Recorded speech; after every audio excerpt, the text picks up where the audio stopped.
no one else who loves me like you used to. Sometimes we're not ourselves. There's no one I can turn to. And I know all the feelings that we shared are in the past. And I know your relationships are never meant to last. And I'll take some time, but I'll be alright. We're moving on. We're moving on. I know times are tough, but I've had enough. We're moving on. We're moving on. We're moving on.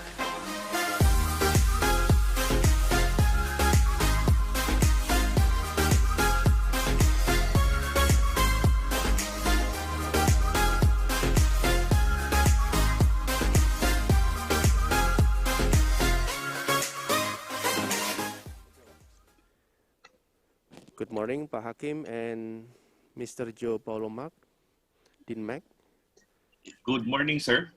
Okay, so in 2 minutes we will start. And Nabila. Okay, so inshallah we will be on air at YouTube. So at past 5 we will start. Thank you very much.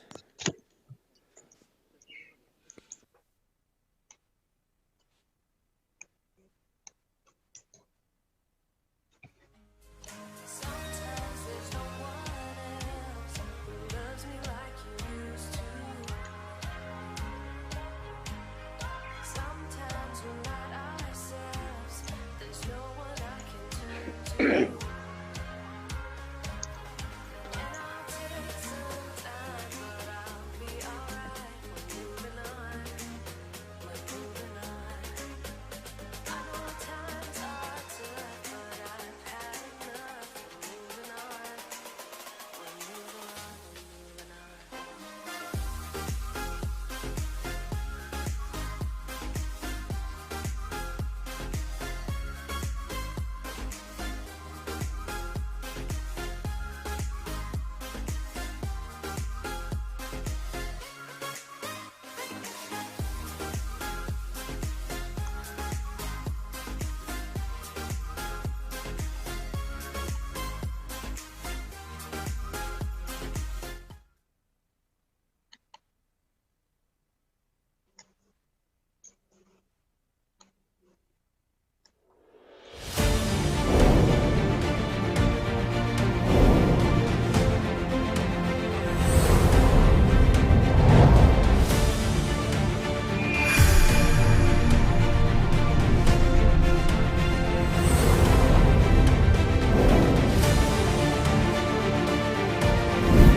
Bismillahirrahmanirrahim.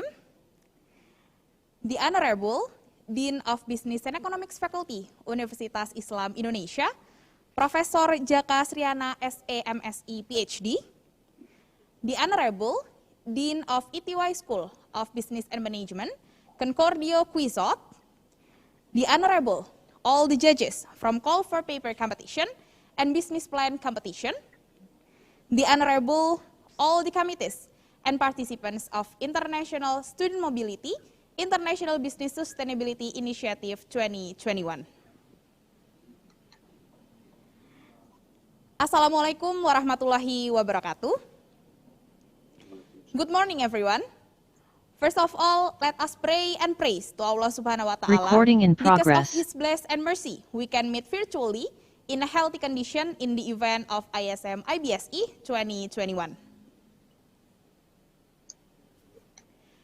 Before I start to lead this event, let me introduce myself as your Master of Ceremony for today. I'm Ulfa Windria, Management Department of International Program Student, batch 2018, Business and Economics Faculty, Universitas Islam Indonesia. Ladies and gentlemen, participants of ISM IBSE, on this nice occasion, let me deliver the structures of today's event as follows.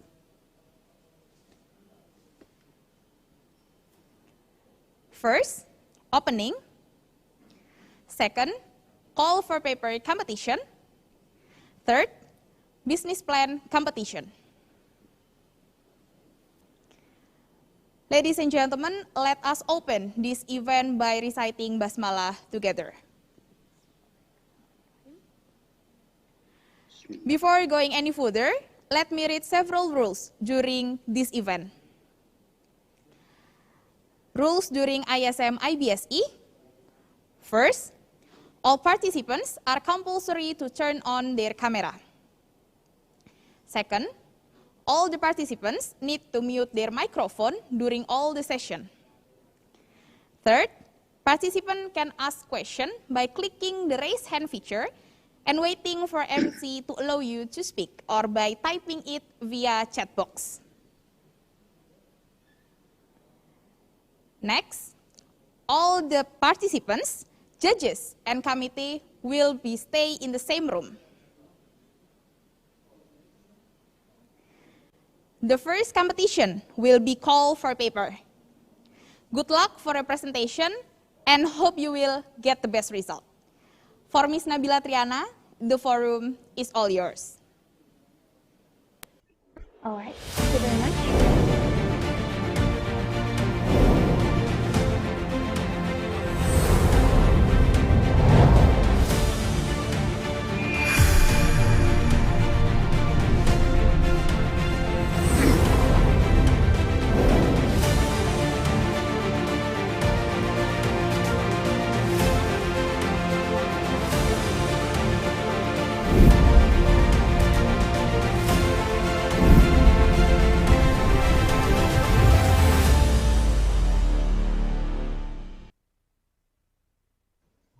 Alright. Bismillahirrahmanirrahim. Assalamualaikum warahmatullahi wabarakatuh. Good morning, ladies and gentlemen. Magandang umaga, kamusta pun payo.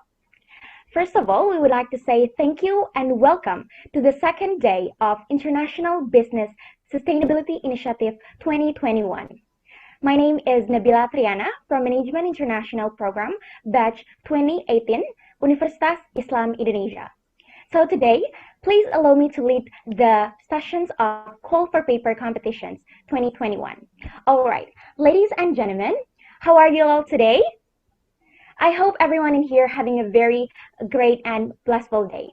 After a month, participants have tried to compile their ideas into papers. Right now, it is the time for us to select the 5 top papers to proceed to the presentation sessions.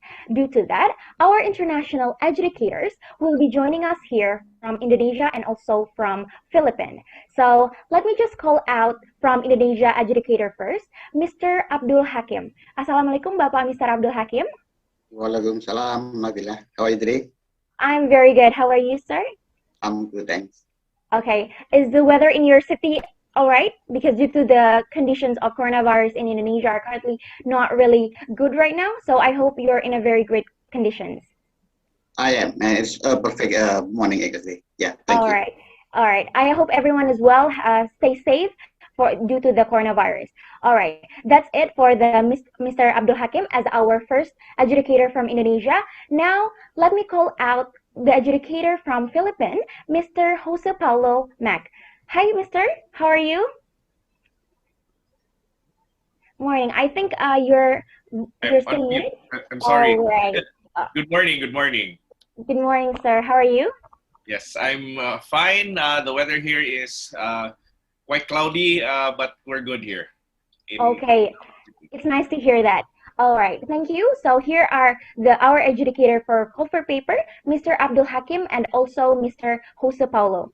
So, ladies and gentlemen, before we proceed to the presentation session, questions, let me read out the regulations for today's agenda. Well, the first one is that the order of the presentation will be carried out from the moderator and cannot be contested. 2, time given to present the paper is 10 minutes for each team, and there will be another 10 minutes for question and answer sessions after the presentation. So the maximum time will be 20 minutes in total, which will be counted down since the opening of the presentations. Third, each participant who is part of the forum is allowed to ask questions to the presenting group within the time specified by the moderator.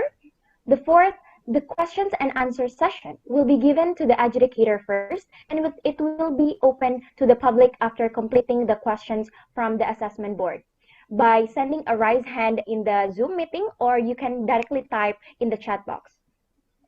Sixth, all participants in the forum required to turn on their camera, or the moderator will assume that the participants are not present in the forum. 7, all participants are only allowed to unmute the microphone when directed by the moderator. And last, other regulations have been listed and submitted by the committee via the coordination portal and through competition requirements. Now, ladies and gentlemen, before we start to proceed to the presentation session, let me just present all of the team here. I hope that the 5 top selected team are ready in this Zoom meeting. Let me see the raise hand from team 1. Team 1, are you here? Team 1, call for paper. You can raise your hand in the Zoom meeting if you're here. All right, we can see a raised hand from Muhammad Ragil. Okay, now I'm going to present from the second team, which is team 3. Team 3, are you here? Please raise your hand. All right. Team 3 already raised their hand. Now the third team, which is from team 4. Are you here, team 4? Great. Team 4 is ready, I see. And then for the fourth team, from team 10. Team 10, are you here? Great. I see team 10 already raised their hand. Now the last team in the 5 selected papers, team 7. Are you here? Team 7? All right, I see that there are the names from team 7. All right, now you guys are very eager to join this. Now, without further ado, let me just call the first team which will present in this Zoom meeting. Let's call out from the first team, team 1, with the title, Digital Economy, is it beneficial for a sustainable economy or otherwise? From Miftahul Jannah and Muhammad Ragil Santoso. So for the team 1, all the screen is yours. Okay, thank you for your time.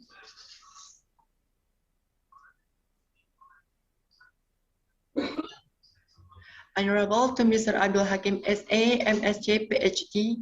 Honorable to Mr. Joseph Paulo Yemek, DPA, REP. Honorable to all participants.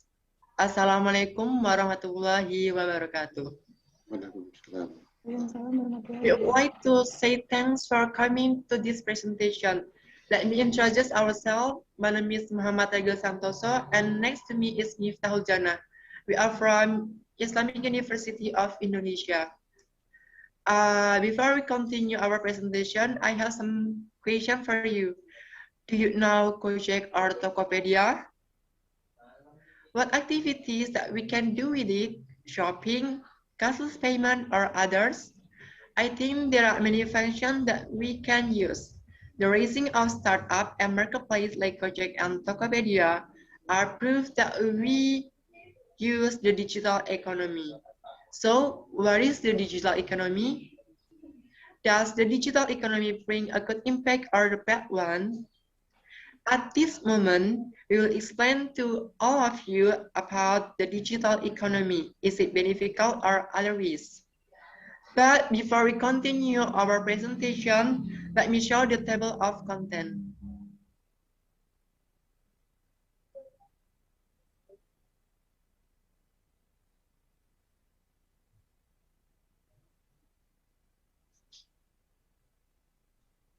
Sorry, is there any share screen for our presentation of PPT? Because I cannot share screen. I'm sorry. All right, we're going to call the operator to allow you to share the screen. Wait. Okay.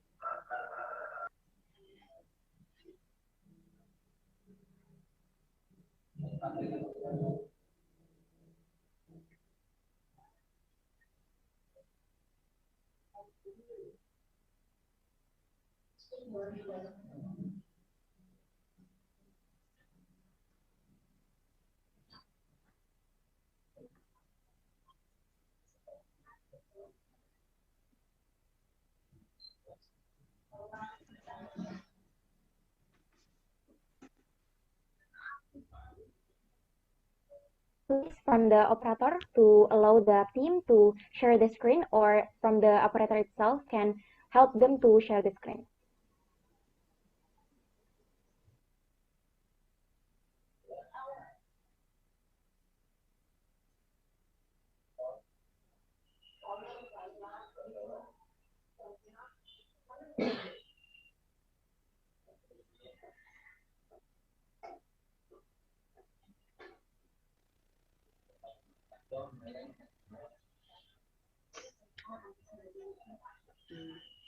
Okay, before we continue our presentation, let me show the table of content.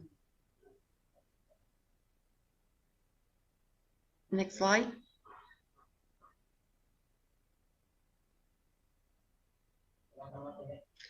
Okay, here is our table of content. In this table of content, we focus to discuss about abstract, introductions, discussions, and conclusion. Next. Abstract. In abstract, we know that at present, Indonesia is being hit by very complex global problems, including the COVID-19 pandemic, exhaust emission, and population explosion. This has created an unstable economic climate in Indonesia, and increasingly are alarming environmental condition. If this is not addressed immediately, the economic condition in Indonesia will continue to contract and environmental problem will worsen. On the other hand, the need for an internet network is non-negotiable because the world has changed from the analog era to the digital era. To further explanation will be presented by Miftah Jannah. For Miftah Jannah, the time is yours. Okay, thank you, Ragil. Let's move to introduction. Let's see what's happened now. Next slide, please. Okay, first, we live in digital era. The development of increasingly human needs innovate people to develop technology. Technology was created to help and facilitate people to fulfill their needs become more efficient. And the use of technology itself has covered various fields of life. One of them is economic fields. And then the second one is COVID-19 outbreak. Nowadays, we also know that many countries in the world facing same problem, COVID-19. According to WHO, COVID-19 is an infectious disease caused by a newly discovered coronavirus. This virus spreads through droplets of saliva or discharge from the nose when an infected person coughs or sneezes. People who affected by COVID-19 will get respiratory illness. And then the third one is environmental and social problem. Not only facing the COVID problems, we also facing environmental and social problem, such population density and then land loss and traffic congestion. Next slide.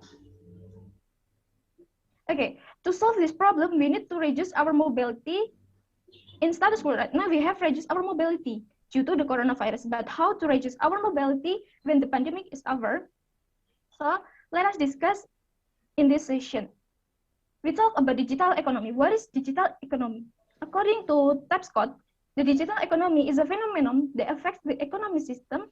This phenomenon has characteristics as a pair of intelligence and include information, access to various information instruments, information capacity, and information processing. Next slide, please.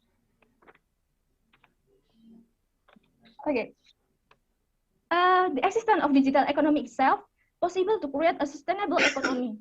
Like what Mrs. Meritus de Guzman Feliciano said yesterday, sustainable is most often defined as a meeting the needs of present without compromising the ability of future generation to meet theirs. There are three main pillars: economic, environmental, and social. How the digital economy creates sustainable economy? The first one, digital economy give us benefit to minimize community mobilization. We know that in Indonesia have a startup called Gojek.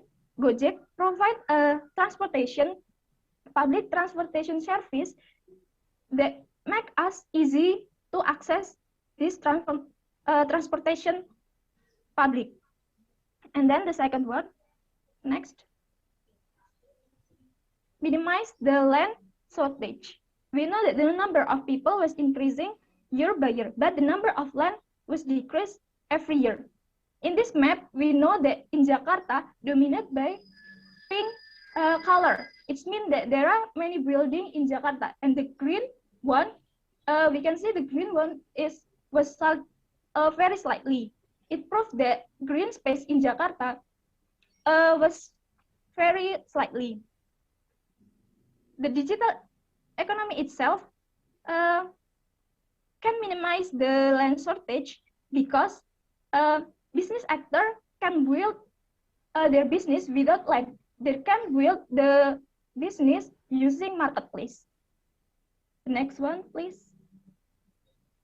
Minimizing pollution. As what I said before, that we know Gojek. Gojek is a startup that gives transportation service. So with using Gojek, we can minimizing the use of vehicles.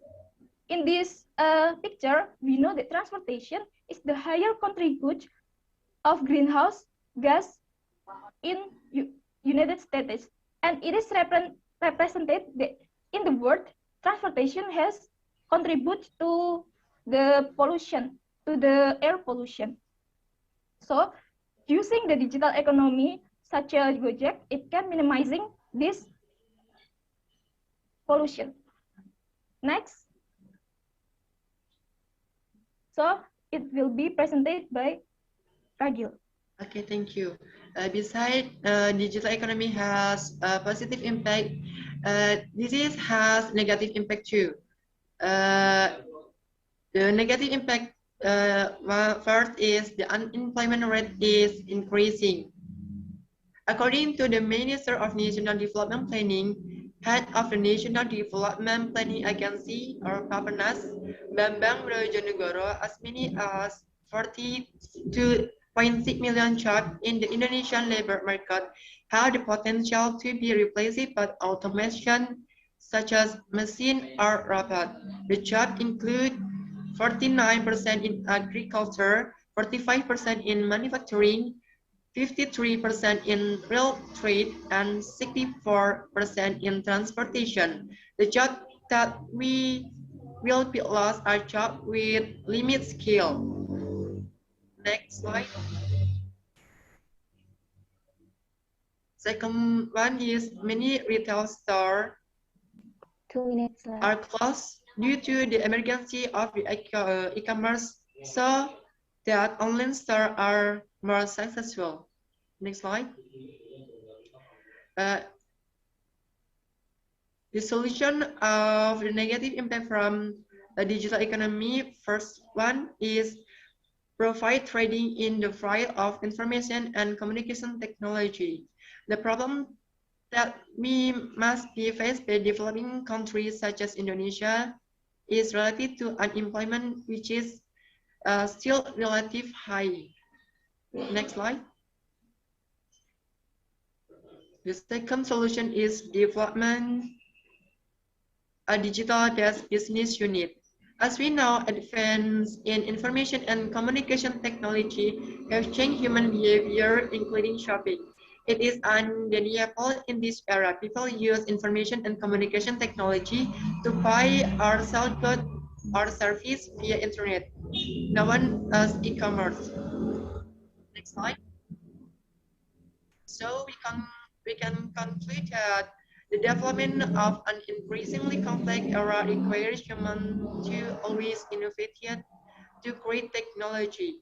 Technology was created to help and facilitate that fulfill of the need of human life to be more effective. Use of technology has now covered various areas of life. In the economic field, technology has also been used. It can be seen from the use of cash register in store, the use of e-money, e-commerce, and others.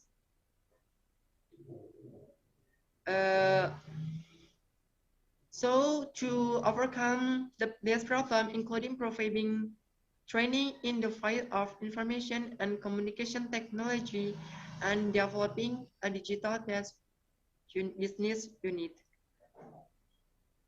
Okay.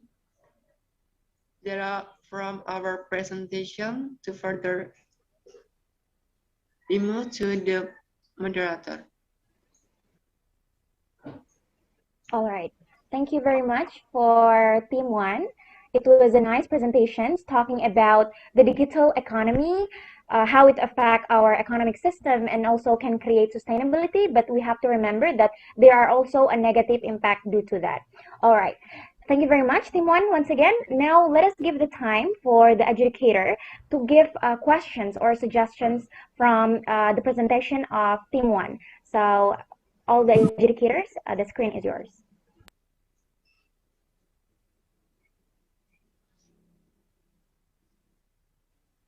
If I may go first, good morning, selamat pagi.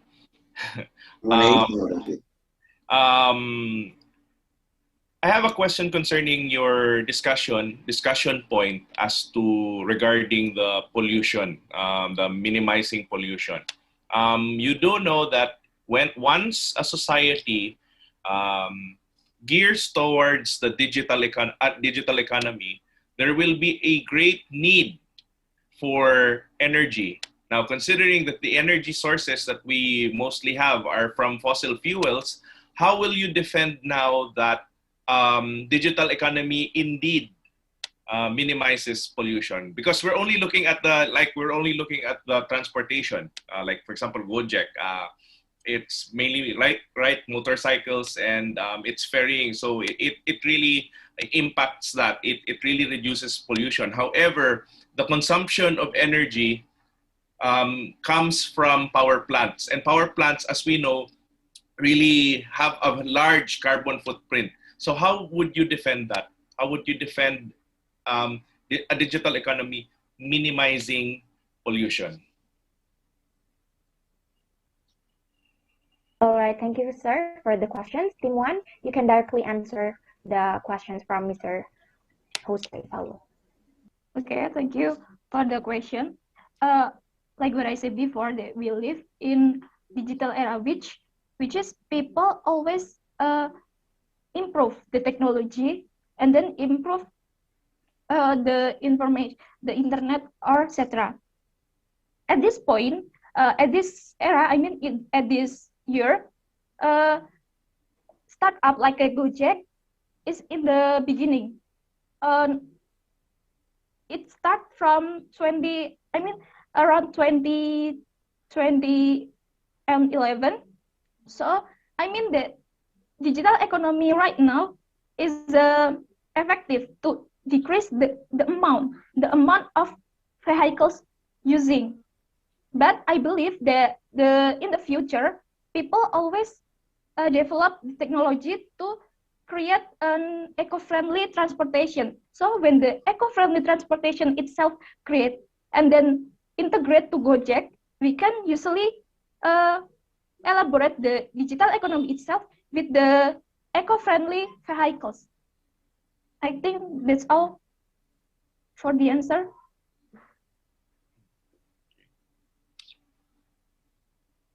All right, thank you, Team 1. How about the response from Mr. Jose? Is it answering your questions? To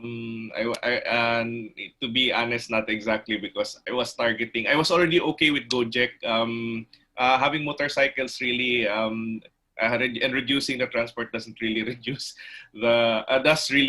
or minimize pollution. However, I was targeting the power plants because digital economy really consumes a lot of electricity.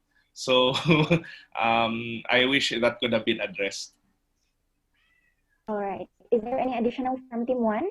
Perhaps there could be an additional insight from the team concerning the power plants. All right. So Mr. Jose are trying to address it to the plants because due to the digital economy that you're trying to explain before. So it's not only about the transportations, but from the digital plants itself. So is there any more solutions from you guys? I will feel free to have additional answers. I think that because we state our case in Indonesia, and then in Indonesia itself, has such a eco-friendly fuel or eco-friendly vehicles. So it is a little bit hard to reduce the pollution itself by the using of energy. So in this case, we only focus on the use of transportation. I think that when in Indonesia itself has a innovation in fuel, using economy fuel, we can, I believe that vehicles in Indonesia itself will use this economy-friendly fuels. And then the driver in the Gojek, when use this economy fuel, can decrease the pollution itself. Okay. All right. How about from Sir Jose? Is that answering the questions? Partly, but I guess I guess that should be it. Thank you. I'm taking up a lot of time. Thank you. Okay, thank you very much, Mr. Jose, and also the team 1. Let us deliver it to Mr. Abdul Hakim. Is there any suggestions or questions for the team 1? Thank you, Nabila. Firstly, I think I need to say hello to Professor Matt. Hi, Professor Matt. How are you today? Nice to meet you. Nice to meet you, sir. Have you been to Indonesia? Sir? Have you been to Indonesia? I'm afraid not yet, sir. I've been looking forward to until the pandemic hit. Yeah, after the pandemic. I was in Philippines a couple of years ago. I went to a couple of universities there. Oh, okay. Hopefully I can see you one day. Yes, of course, sir. Really looking forward to seeing you, sir, in person. Thanks. Okay. Regarding the paper, first I would like to congratulate the team. It was a nice presentation. It was a good one, well organized. But I think I have at least one question. Look, if we are not in a crisis like this one because of the pandemic, do you think that the economy will survive without the digital platform? In another word, actually, I'm asking how urgent this digital economy is. Could you give me some insight, please? Okay, thanks for your question. I will answer your question. If there is not crisis like this one, we will stay to use digital economy. Why? Because we are in nowadays we are in the digital era. In the digital era, there are many innovation from startup or marketplace. So digital era can help us to do something like shopping or communicate each other. So we can outside from the digital technology.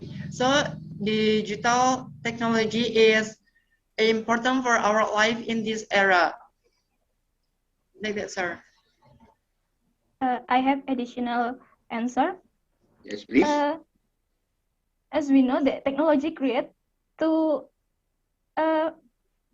make people fulfill their need more be effective. And as a human being, we will choose the effective way to fulfill our need. And digital economy itself provide effectivities, provide convenience for us to fulfill our need. And then the bad, like what teammate said before, the bad impact of digital economy itself, many retail store close. Why it happened? Because there is no innovation from retail store itself. So if we want to survive in economy, we should hand in hand with the era itself. We should follow what's going on today. When in this era we use digital platform, so as a business actor, we should use this platform so we will survive our business in this era. I think that's all for me. Okay, so the last question would be, is it really beneficial? Or actually, can we survive without digital economy, do you think? Yes, I think it is very beneficial because with digital economy, we can survive in unpredictable situation. Okay, when the pandemic is not outbreak, we have using the digital economy itself. For example, using e-commerce, doing online shopping, and then using mobile transaction like mobile banking, and then cashless transaction using mobile transaction. And when the pandemic break out, when pandemic come to our country, it is very useful. So with digital economy itself, it creates a sustainable economy even though we have to face an unpredictable situation like pandemic itself. Okay, thank you for your reply and answers. That's all for me, Nabila. Tamsias. All right, thank you very much. Well, ladies and gentlemen, I'm afraid that our time is very limited. So thank you very much once again for Team 1 for the great presentations. I hope a very good luck for your team. Now, let us move on to the second team for today's Call for Paper competition presentation. Let's call out from Team 3 with the title Digitalizations for the Recovery and the Development of SME Post-Pandemic, with from Ayudhya Khairani, Amelia Rahmita Johar, and also Krista Mai Amplayo. For the time, all the screen is yours and will be counted during the first words of your speaking. Thank you. All right. Assalamualaikum warahmatullahi wabarakatuh. Good morning, everyone. Selamat pagi semuanya, Magandang Umaga. It's great to see you all here. So we are from Team 3. And first of all, we would like to say thank you for our committee, judges, and all the participants for the opportunity that has been given to us. So today we are going to present our paper. Our paper topic is about digitization for the recovery and development of SMEs post-pandemic. But before that, I would like to introduce our group members. Our group members consist of me, Ayudhya Khairani, Amelia Rahmita Johar, and Krista Mai Amplayo. Next, please.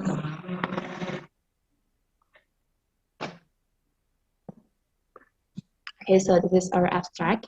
Basically, this paper reviews the need and the importance of small and medium-sized enterprises, aka SMEs, to reevaluate their business models by featuring digitization and in their business operations during this contactless pandemic period. And in other words, they need to rethink their business models to cope with the current crisis and similar situations in the future. And ultimately, digital transformation is the key to surviving current and future crises. Next, please. Okay, so we have come to the problem. So, COVID-19 has turned business and jobs upside and down. Many entrepreneurs close their business to avoid bankruptcy as customers are afraid and not allowed to go out. SMEs are no different. They are really affected in the situation of pandemic, so they have to close their own business just to avoid bankruptcy. Next, please. Okay, so these are pictures that we have. Okay, so the majority of small business may have to shut down as the restrictions aimed at containing COVID-19.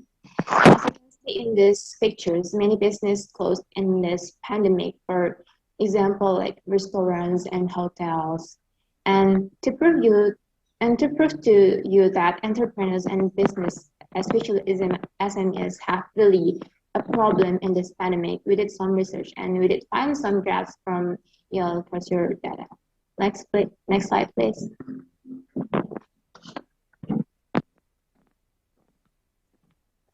As you can see in this graphic, at the onset of the pandemic, 140,000 temporarily closed, but by August, that had fallen to 65,000. That drop, however, is not entirely driven by a business reopening. Instead, many have simply gone under.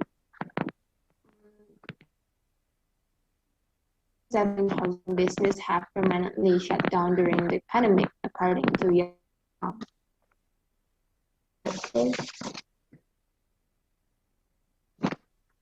Okay, so we have more specific data. From this graphic, we know that the restaurants and retail continue to struggle, right? Because the restaurant industry continues to be among the most impacted with an increasing number of closures, totaling 22,000 closures as of August, with 19,000 of these business closures indicated to be permanent by 61%. Retail and shopping falls closely behind restaurants with 30,000 total business closures and 17,000 of which are permanent by 58%. Both men and women's clothing as well as home decor have the highest rate of business closures. The beauty industry has seen a 22% increase in closures since July, totaling 16,000 closures. Of all closed business in the beauty industry, 7,000 won't reopen by 42%. A significant 43% increase since July, when we reported that 4,000 of all closures in the beauty industry were permanent. Furthermore, bars and fitness also have endured an increase in closures since July. Okay, so from this statement, it has shown many businesses really did close in this pandemic. So what is their solution to survive and thrive through COVID-19, and what business model innovation will they need? So this will be discussed in the next slide, which will be mainly focused on solutions that are based on our research and will be explained by Rahmita.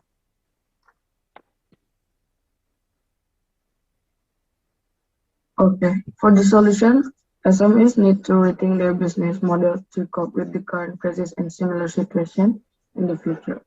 And ultimately, digital transformation is the key to surviving current and future crises. As businesses continue to digitalize, global consumers have significantly shifted online. It's increasingly clear that digital, mobile, and social media have become an indispensable part of everyday life for people. all over the world. A report from We Are Social in their latest edition of Global Digital Report Series in 2020 reveals that more than 4.5 billion people worldwide now use the internet. Now, as a part of the global pandemic recovery effort, accelerating the digitalization of CMEs has been identified as an essential step in making businesses more resilient. Okay, next slide. Digitalization is the process of changing from analog to digital, from also known as the digital enabler. While digitalization is the process of moving to a digital business. Okay, next slide. Okay, this is the graphic from January 2021. There were 4.66 billion active internet users worldwide, to 59.5% of the global population. Okay, next slide with Krista. Accelerating the digitization of SMEs. Under that are going digital, the growth in smartphone usage and mobile apps innovation. Digitalization and digital tools of SMEs are the small and mid-sized enterprise. I will explain it as one because we all know they are all connected. It has become a key priority that creates benefits and efficiencies as digital technologies drive innovation, job opportunities, and economic growth. Next slide, please. And for our conclusion, we set out in this study to learn about the implication of using digital technology to ensure company continuity in the face of significant disruption and global society shocks. Linked to their work, organization based on DT or digital technology in response to COVID-19 while sustaining their activities. Furthermore, SMEs digitalization will not only improve their competitiveness but also benefit the society. As main driver of regional economic growth and innovation, SMEs digitalization also plays an important role in developing an inclusive and sustainable economy. So that's all for our presentation. Thank you and have a nice day. All right, thank you very much for Team 3. You actually still have 2 minutes left, but that's okay.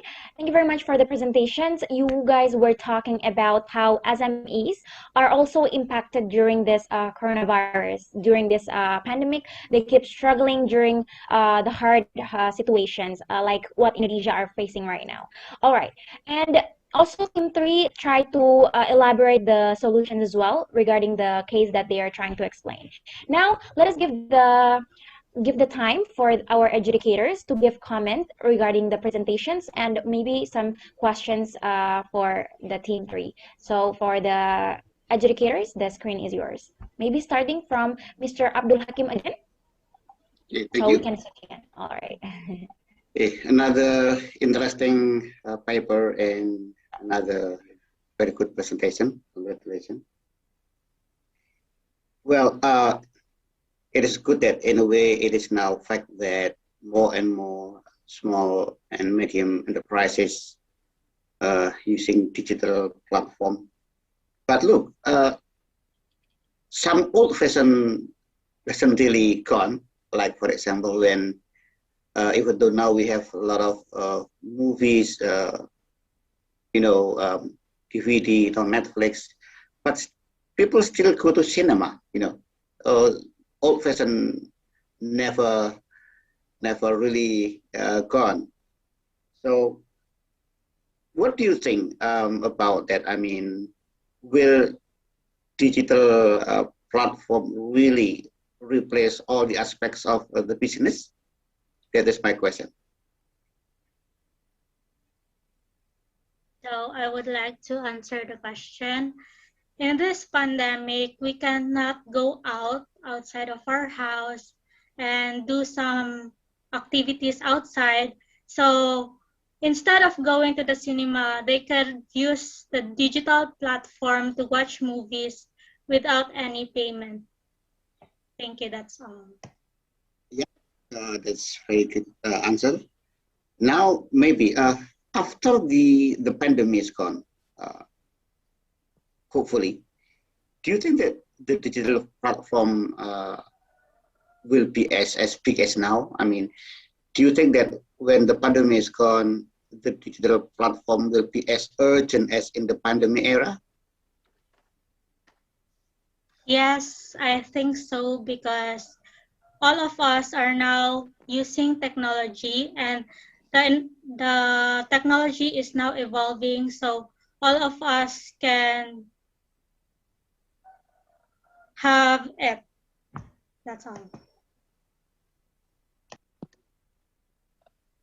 Okay, So maybe that's yeah. it. Be all for me. All right. Okay, Thank maybe you. there's additional answer from the other members. No? Is that enough for me for you guys?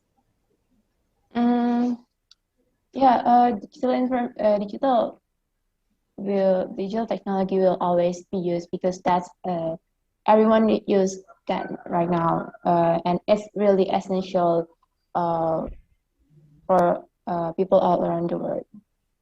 I think that's our question. All right. Thank you very much from Team 1. Now let us deliver the time to Mr. Jose Paulo. The screen is yours. Yes, thank you. I just like the other group, which by the way did a good job. I forgot to mention. I just have one question for this group. The question is, considering that you're targeting SMEs, we all know SMEs have small capitalization compared to large companies. Have you considered the cost of putting up a digitalization program for SMEs? Have you considered the cost and the inclusivity of the capital for digitalization?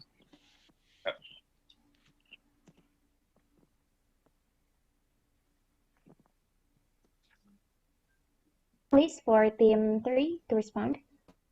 Yes.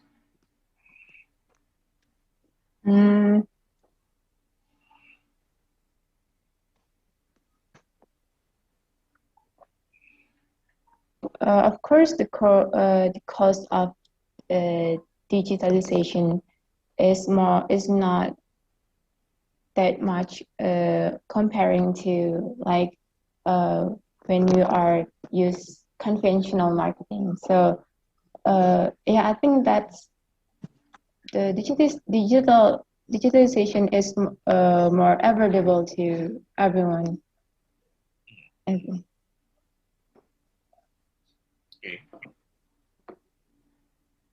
I just want to add, because if we're having a face-to-face business, we will be paying for the place, and for digital technology, we're just in our homes, or our target market is people who are using the internet right now. So you could sell your things without no worries. Okay. Okay. Thank you. All right. Okay, that's from the educators. So we still have 5 minutes for any participants, everyone in the Zoom who would like to give questions to the Team 3. It is very available for you guys. You can type it down or you can just raise your hand in the Zoom session. Anyone wants to ask Team 3 for their presentation material?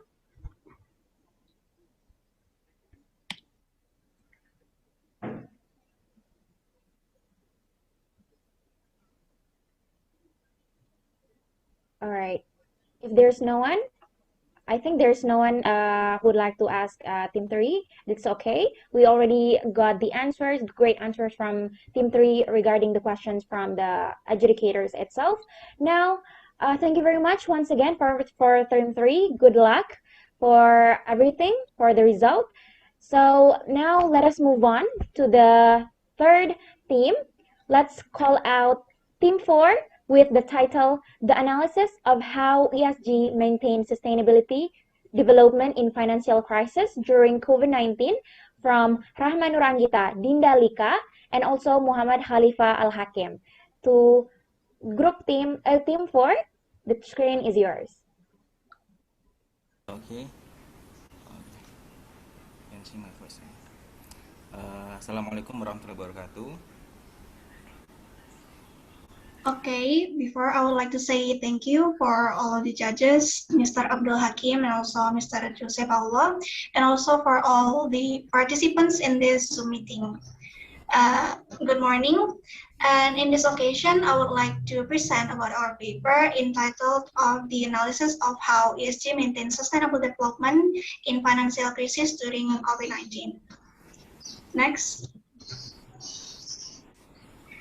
And here is our table of contents of this presentation.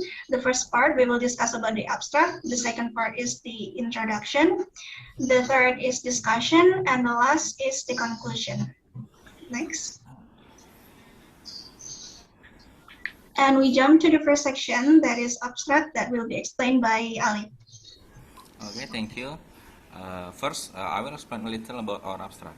We know the pandemics, a worldwide crisis. Companies that begin to experience financial crisis will result in a decrease in state revenue, layoff of workers, and reduced supplies and community needs, and etc.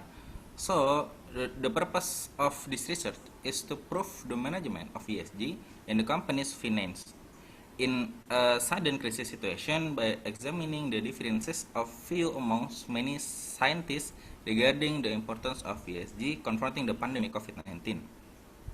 Next.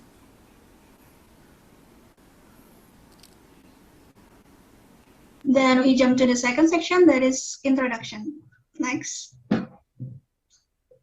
So for our main problem is the COVID-19 impacts. So as we already know that we have been stuck in this COVID-19 pandemic situation for around a year and a half now, which affecting negatively to our aspects of life, including the business industry. And based on the data, there are a 7.9% decrease on average stock price in 60 to 63 countries. And Indonesia also have a large decrease in market value for around 60%. Therefore, in this section, we will explain about how ESG maintains sustainable development and handle decreases in the company.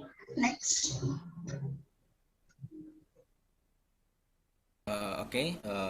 When it comes to sustainable development, it's the same with SDG. And why ESG has a contribution to sustainable development? Because the purpose of ESG itself is ESG wants to achieve sustainable development in every aspect of life, which also can be called SDG or sustainable development goals. And when talking about SDG, there are necessary goals that become a standard of survival activities in the world. The goal is for long-term benefit as well as sustainable development. ESG with sustainable development will lead to a greater increase in social return and investment and will maintain and improve the company's finance. Next. And next is the usage of ESG during a crisis. There are 3 points. Since COVID-19 is in a worrisome situation, there are many companies issuing profit warnings because a lot of consumers did panic buying in the response to the COVID-19 on their supply chain. And in this situation, ESG used to anticipate the supply chain issue in the short-term period to minimize the impact of COVID-19. And the second point is ESG is the emerging evidence supporting the high sustainability company. So when crisis situation happen, a high sustainability company has lower downside risks and is resilient during hard times. And the third is if the company can manage ESG well, it can also help companies plan their response effectively, distribute roles and responsibility clearly, and establish effective communication strategies. By those actions, companies can recover quickly in a crisis situation. And next. Okay, next is discussion. Next slide, please. Okay, in this part, I will explain about ESG evidence and effect on companies. From the previous explanation, it can be said that ESG is an important factor that has the aim of supporting the company. Then, how can we see that the company has implemented ESG? We can see from the main points in ESG itself. That environmental, social, and governance. In creating a good environment, companies must obtain environmental management system certification, such as energy efficiency and other. And these efforts can reduce the long-term environment and ensure lean and ambidextrous company. The second point is social, which can be described do consistent performance in various areas, including employee benefit, supply chain management, and other. And the last point is governance. Companies that have strong governance are described as having policies for entire companies, managing negative governance incidents, and other. So, it can be taken as a line that ESG environment has the readiness to navigate from negative business impact. Social ESG has socially responsible action, and ESG governance has high resilience to any shocking event. Next. So it is only natural that many opinions say that companies with high ESG have a better value and good stability even during the COVID-19 crisis. When many investors look to stay on the company and give funds or capital to the company, companies with good ESG will more benefit. When ESG is stronger, investor confidence will stronger and keep investing and helping the financial crisis. Next. Next slide, please. And next is some companies that using ESG performance. The issue of COVID-19 made some companies such as Tesla and Amazon have to stop their production since they face backlash from the society in their country. It is because Tesla and Amazon cannot ensure employee safety. However, some investors believe that the COVID-19 crisis will make company awareness become high using ESG performance. Based on Bloomberg Analytics, ESG assets have almost 22 billion in the first quarter in 2020, which is higher than in 2019. The particular reason for is that company-oriented CSR or corporate social responsibilities had better return during the first quarter of 2020. And other companies such as Google, Microsoft, Netflix, Facebook, and Amazon have given high funds to help economic recovery schemes and equipment support. Others such as Nike, Hilton, Airbnb, Uber, and Target give some support also to the healthcare. Thus, ESG performance shows a good impact on the companies because it is lower down risks in mitigating the investor while also having a positive value implication. And next.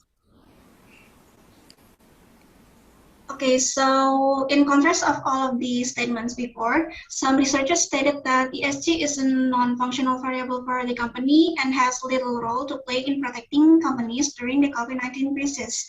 And the reason for this statement is because there are other aspects except of ESG that helped the company went through the COVID-19 crisis. Next.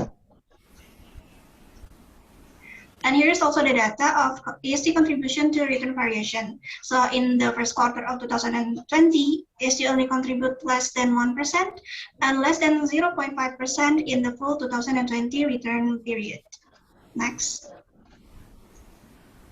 And this also raised questions about the defense of CSR or corporate social responsibility. It says that CSR does not insulate shareholder from the negative effects of a crisis and does not affect the stock return. And the reason of that statement, because the performance in the company remains the same as when the pre-crisis condition, even after being declared to be responsible for social aspects and receiving high CSR ratings. Next. And lastly, we come to the last section, that is conclusion. Next. Okay, based on the number of proven journals, it can be concluded that 3 points.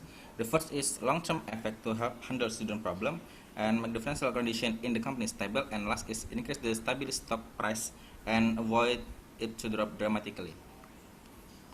Next. Next slide. Okay. Okay, that's all of our presentation. Thank you very much for your attention. Wassalamualaikum warahmatullahi wabarakatuh. Waalaikumsalam warahmatullahi wabarakatuh. Thank you very much for Team 4 for the material. It was a great topic, which you talk about ESG, the environment, social, and governments. It's one of the main theme of this IPSI Call for Paper Competition 2021. That's great. All right. Now, without further ado, let's give the time first for the adjudicators to give comments or questions regarding their presentations. For the adjudicators, time is yours. Maybe Professor Mac would like to go first.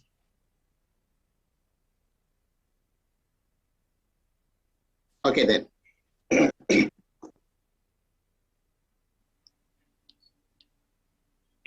Sir, you may go first, sir, if you want to go first. Okay then. Thank you. Yes, I will. please, by all means. Yeah, thank you. Okay, another paper, another good presentation, another good paper. Thank you for the presentation. You try to link the ESG, which is environment, social, and governance. Even though I think there are some typo with the G in your paper. Sometimes you call it governance, sometimes government, which is actually a mistake, but it's not a big problem. What I want to address is that, well, it is easy to understand the link between governance and the importance of the government and the company in surviving the COVID pandemic, the crisis, because you need good governance both in short term and long term. And crisis is, in my view, short term thing, short term phenomena. But I was wondering, how can you relate the other two, which is environment issue and social issue, to the survival of a company during the COVID-19, which is a short-term phenomena. While in my view, it takes a long time for a company to accommodate the issue of environment and social to the company. I think only big companies who can do such a thing, accommodating this big issue, environment and social, to their the way they run the company. So my question would be, what is your argument that environment and social issue will also have a how do you call it? Have a contribution for the company to survive the COVID-19, please.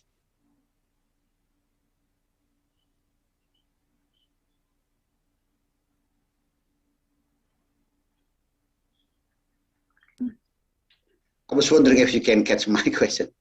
Yes, we catch the question.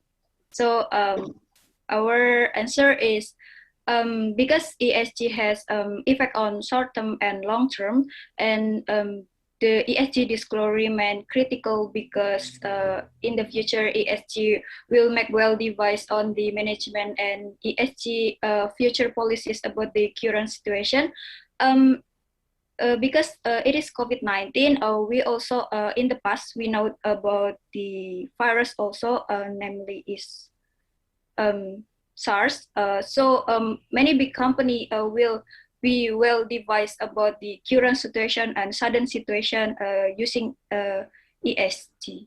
That's and then edit by my team.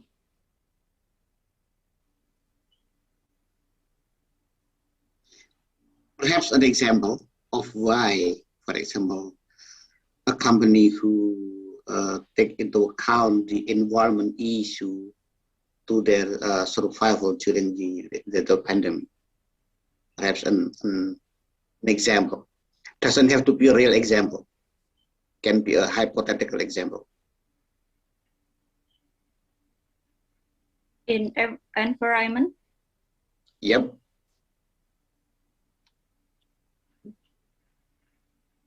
Or maybe social. It's fine by me.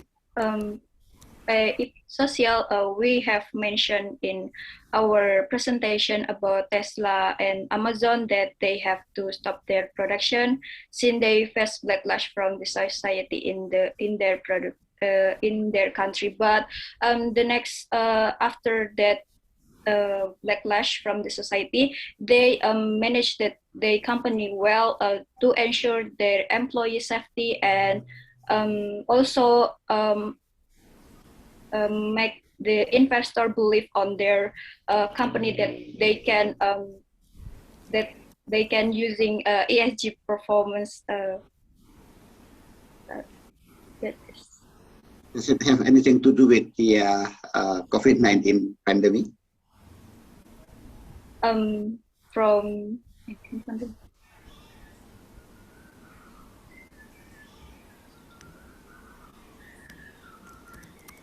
Well, I think it's also become a plus point if the company have ESG aspects of their operation. I think the customer more prefer the ESG company rather than the other company that not use ESG, especially during COVID-19 where many problem occurred.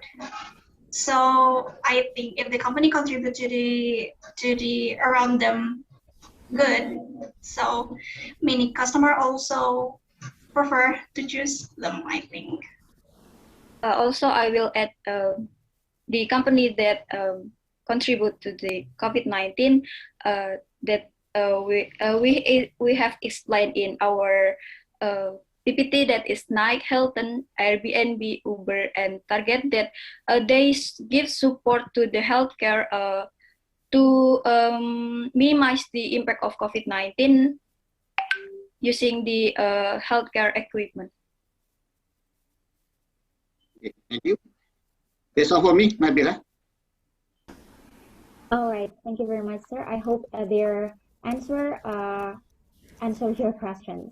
All right, now let's deliver to Mr. Jose Paulo for giving the suggestions or giving questions for the team. Actually, I just have, this is half a question and a full question. So my first question would be, regarding the SDG, I just want to clarify, okay, regarding the SDG, are we referring here to the United Nations Sustainable Development Goals? Am I correct in assuming that? Are you referring to that? Yes, we mentioned about SDG, Sustainable Development Goals. Yeah, that's good. So we're certain with that. Now, my follow-up question would be now, which of the SDGs you think would best fit ESG? Maybe 2, 3, or maybe just one. Which would you think would fit most here? And kindly explain.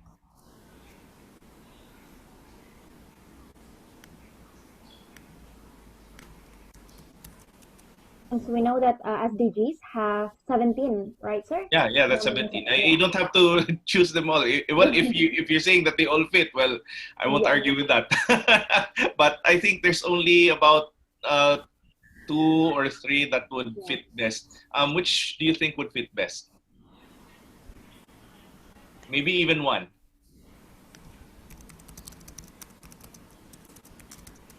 Well, I think about the no hunger and no poverty, as ESG also contribute to the social aspects. So yeah. Okay.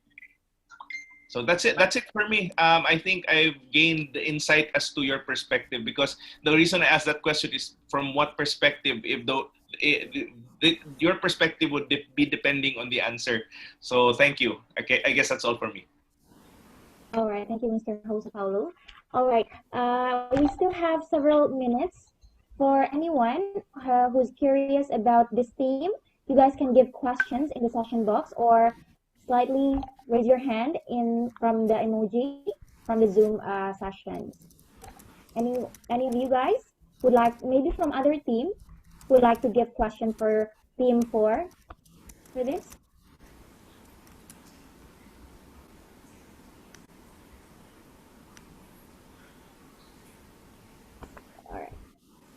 Okay, I think no one would like to give questions. I hope everyone as the participants in here can be more active during this international program. All right, so I would like to say thank you again, once again, for Team 4 for the presentations. Have a great day and good luck for the results. All right, now we're going to move on to the fourth theme, which is coming from the Team 10 with the title Petroleum, which unexpectedly brings dangers, even calamity, from Ashifa Zahra and also Shafiqur Rizal. For the Team 10, screen is yours.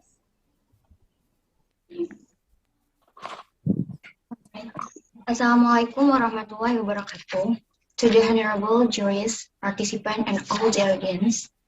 First, thank you to each and every one of you being here today and this wonderful meeting. So, we realize that not everyone knows and have been wondering about what is petroleum. Is petroleum dangerous or even bring havoc? How can this happen? That's why we're here today to tell you what it is, and you all might want to know about petroleum. So let me introduce myself and my partner. I'm Ashifa Zahra and my partner Shafiqur Rizal. We are from Team 10 representing Universitas Islam Indonesia. We'll present about petroleum, which unexpectedly brings danger, even calamity. Next, please.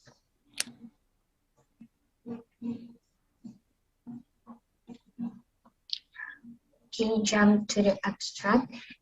As we know, it is undeniable that the world's dependence on oil as energy source is still very large.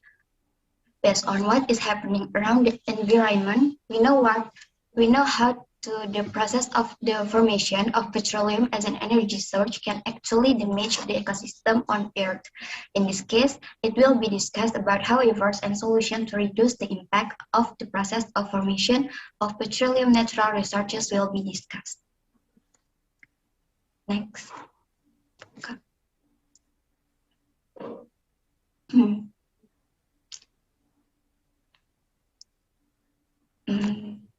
Sorry, Kak.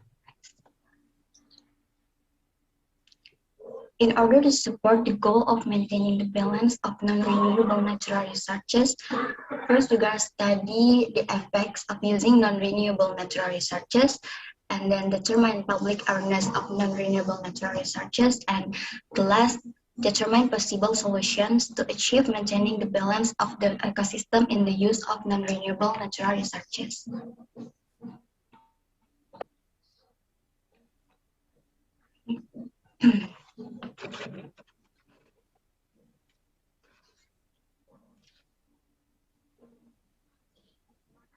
First, we'll begin with what the petroleum means, and then what are the effects if used continuously, and how the problems can solve.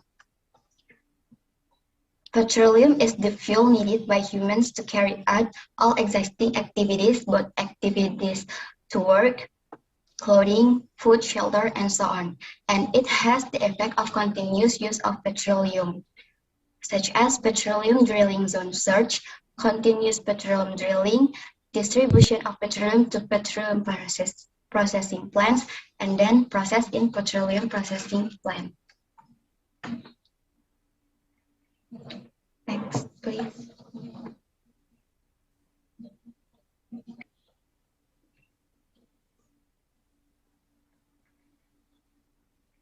From Hardley, 2019, Indonesia still prioritizes the use of fossil fuel energy, especially for fuel oil, which has become one of the energy sources, as well as the fulfillment of foreign exchange search for the country.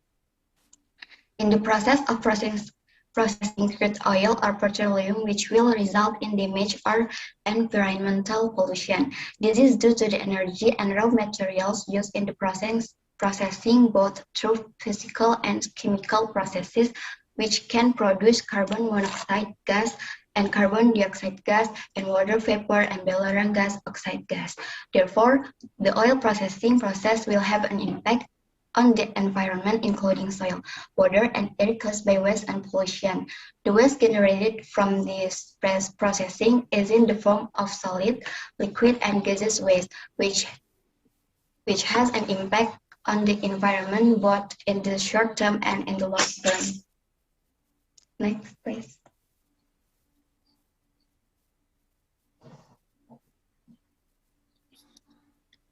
Okay, let's talk about process of finding a drilling place.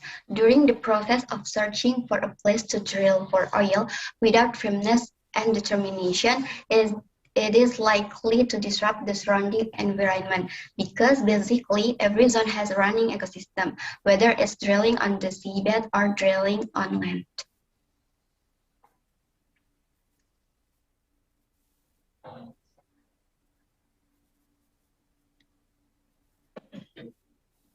The second problem is the drilling process. Without realizing that if the volume of oil taken is too much, there will be a shortage of oil. This causes the natural resources of petroleum to be reduced. One of example in a cement factory located in the city of Cilacap, Central Java, Indonesia, where the dredging of cement raw materials on the island of Nusa Kambangan occurs continuously until the raw materials run out. And this can disrupt the balance of the ecosystem. Natural resources in this area will be depleted. Based on this story, this accident can also occur in the oil drilling process being in the same context, namely as a non-renewable natural resources. If the existence of petroleum is not controlled and only concerned with its output or for profit, this is the main focus that is important to find a conclusion to deal with this problem.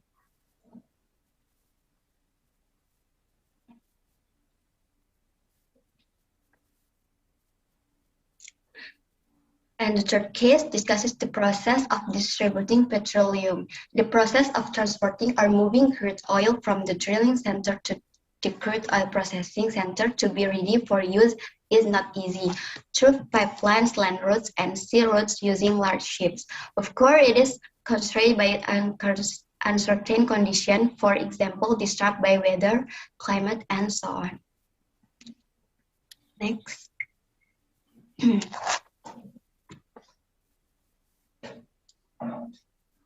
And the last thing is the process that occurs in the petroleum processing plant, which occurs in the process of vaporizing the chimney in a large factory. Every process of turning petroleum into fuel, a lot of emissions are released from the chimney of the factory. For example, is where at PT Pertamina or Persero is in the city of Cilacap, Central Java, Indonesia. PT Pertamina every day emits steam or what can be referred to as emission, which are certainly harmful to living things. If this process is not managed, regulated, or affirmed accordingly, it can disrupt the surrounding condition, both health, natural beauty, texture, and so on.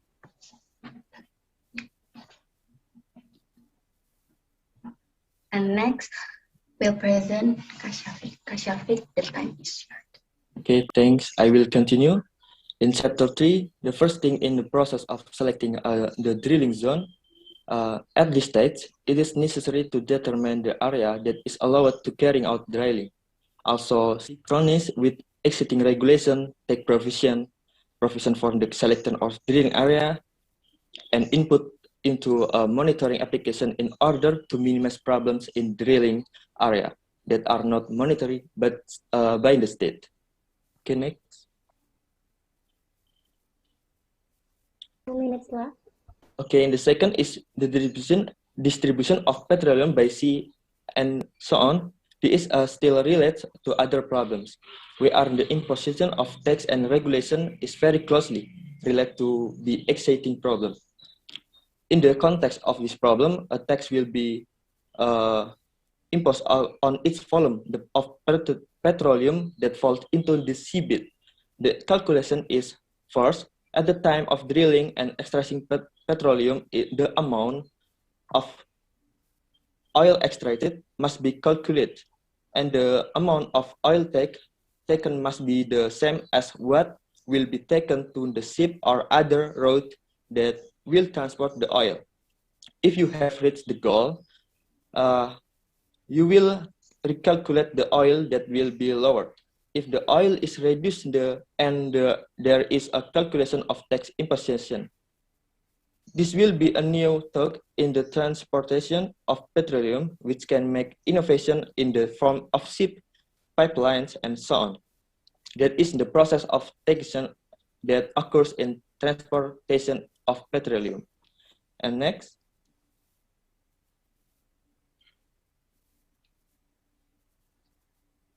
Regarding the third problem, regarding of drilling, the conclusion take into account are the imposition of tax and the establishment of regulation on drilling or extracting petroleum. This is a mandatory contribution to the state that is owed by an individual or entity that is coercive under the law, without receiving direct compensation and being used for the state needs for the greatest property. And next. The calculation of the time has finished. Okay. All right. I'm really sorry. Thank you very much for Team 10 for your presentations. I believe it's very unique topic. You guys talk about oil, petroleum. All right.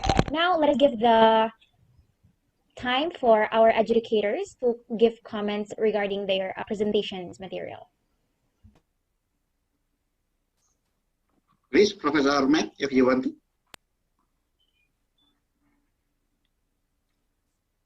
Or should I go first? Maybe I will go first. I think. Okay, thank you. Okay. Thank you for this group. Yes. Raising the issue of petroleum. But look, as you know, sooner or later, this fossil fuel source of energy will be replaced by the more friendly environment like electricity. Well, the source of electricity can come from the wind turbine, solar energy, or maybe waterfall. So, do you think it is still urgent? Do you think it's still important to drill the petroleum, because sooner or later they will be replaced by the other source of energy? What is your response?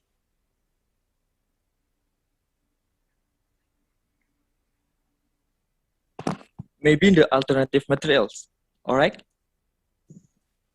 I mean, sooner or later, people will use alternative energy like electricity. Comes from wind turbine, comes from waterfall, comes from the solar energy, which is cheaper and less damaging to the environment. So, what is so important about petroleum now?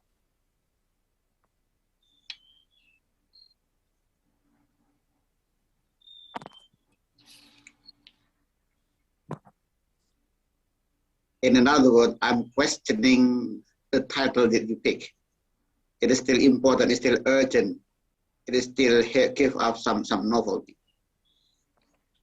Okay, maybe the answer are many alternative material can replace petroleum, because if we examine more deeply about the alternative word that has a meaning as a substitute, and there are many substitutes for petroleum. We can search on the internet, there is ethanol, there is a biodiesel, and so on. However, from the existence of alternative materials that have been provided to minimize the occurrence of scarcity in petroleum, it has not been as optimal as possible to be implemented or carried out, because some of these petroleum substitutes still have a bad impact, like ethanol. The bad impact is food gap, because ethanol is a fermentation process foodstuff such as corn, wheat, and others. Maybe. Okay, I think you have a good point. So you are defending very strongly about the importance of petroleum. Thank you. Yes, for sir. that. That's what I'm looking for. Yeah. So I don't want you to just give up if I give you a tough question. Thank you for that. Yes, sir. Yeah, thanks. I have another question regarding the text that you mentioned in your paper. how do you think tax minimize the problem of oil drilling? How come? Because usually drilling companies are big companies and they have, you know, big power.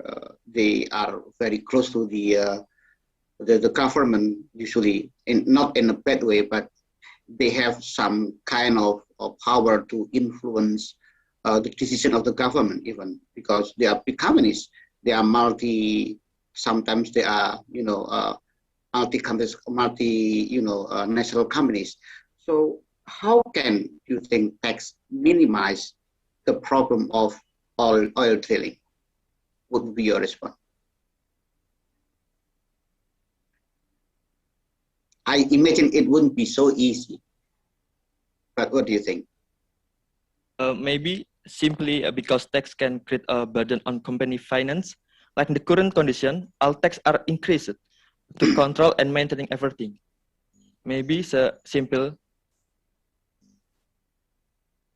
And what will happen, do you think, if, for example, a big company who drill oil in your country decide to give up, or the tax is so high, I will give up? What do you think will happen? Because it's not like small companies who can adjust themselves and then really follow what the government say. But these big companies, if they are not happy, they can leave the country and go to the other countries. What do you think?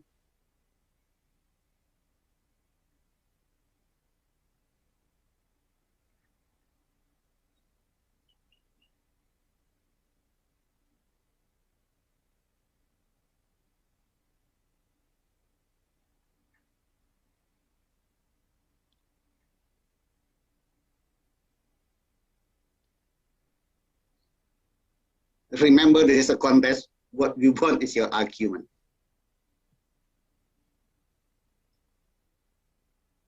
I think still mute you. Okay, thank you for the I'm question, sorry. sir.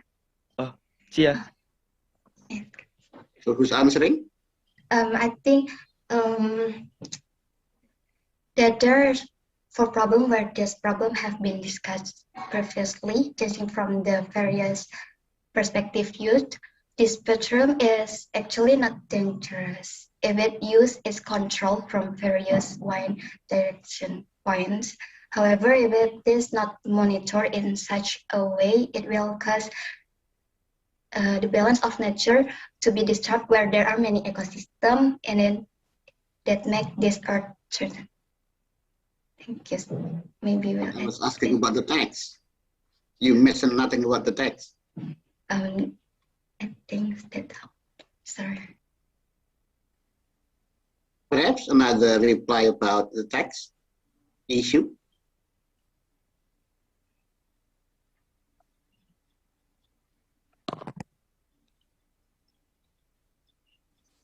Maybe the answer is if the tax is increased for oil processing companies, I think it will be burdensome because the tax function is binding.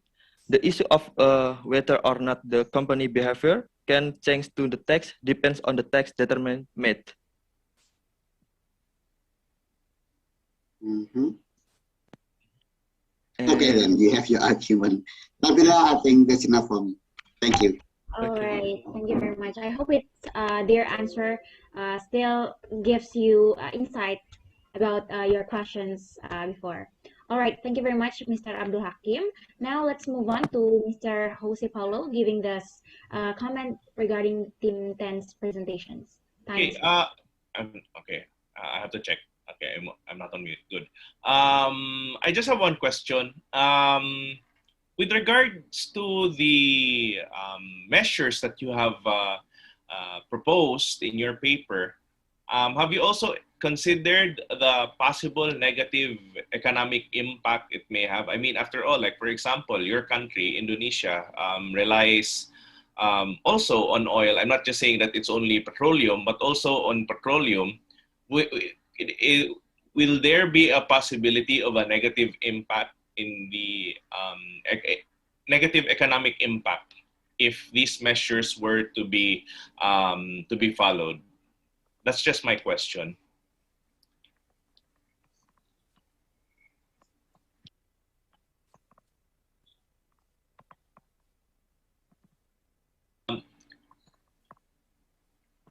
Ms. Ashifa, I think you're on mute. The team can directly respond regarding the questions.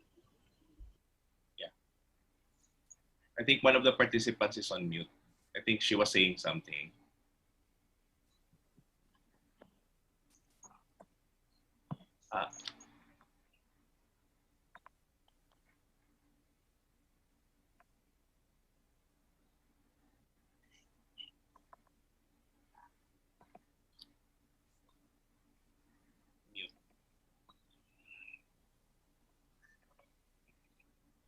Abila, she's on mute. Can you? Yeah, I think she's on mute. I think she was saying something.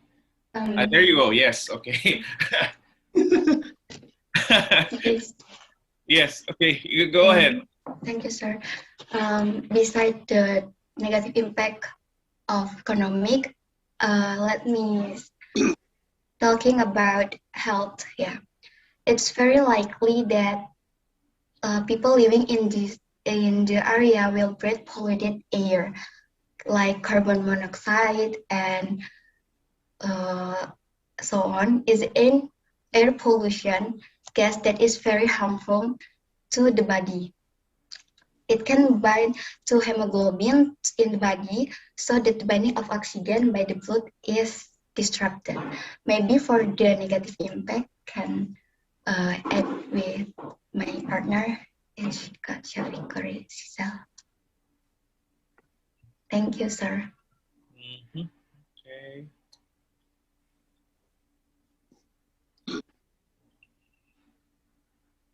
Members would like to add?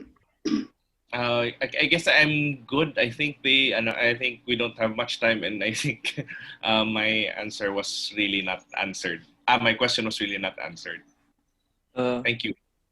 Yes, yes. Okay, you may have something to add. I want to add, surely everything has an impact such as the economy going down and so on. But all can be overcome or minimized with other alternative. Example, we can cover a down economy with other petroleum alternative or other, maybe. Sure. Okay, okay, that's good. That's good. That was the somewhat that was the answer that I was looking for. Thank you. All right. Thank you very much for the educators. And I would like to say thank you very much as well for Team 10. You did a great job. So good luck for the result. Now let us move on to the last team that will present in this call for paper sessions. Without further ado, let's call Team 7 with the title Slow Fashion, an Alternative Tool to Build Fashion Sustainability from Ratno Puspitosari and Rifa Husnia. So for Team 7, all the screen is yours. Thank you.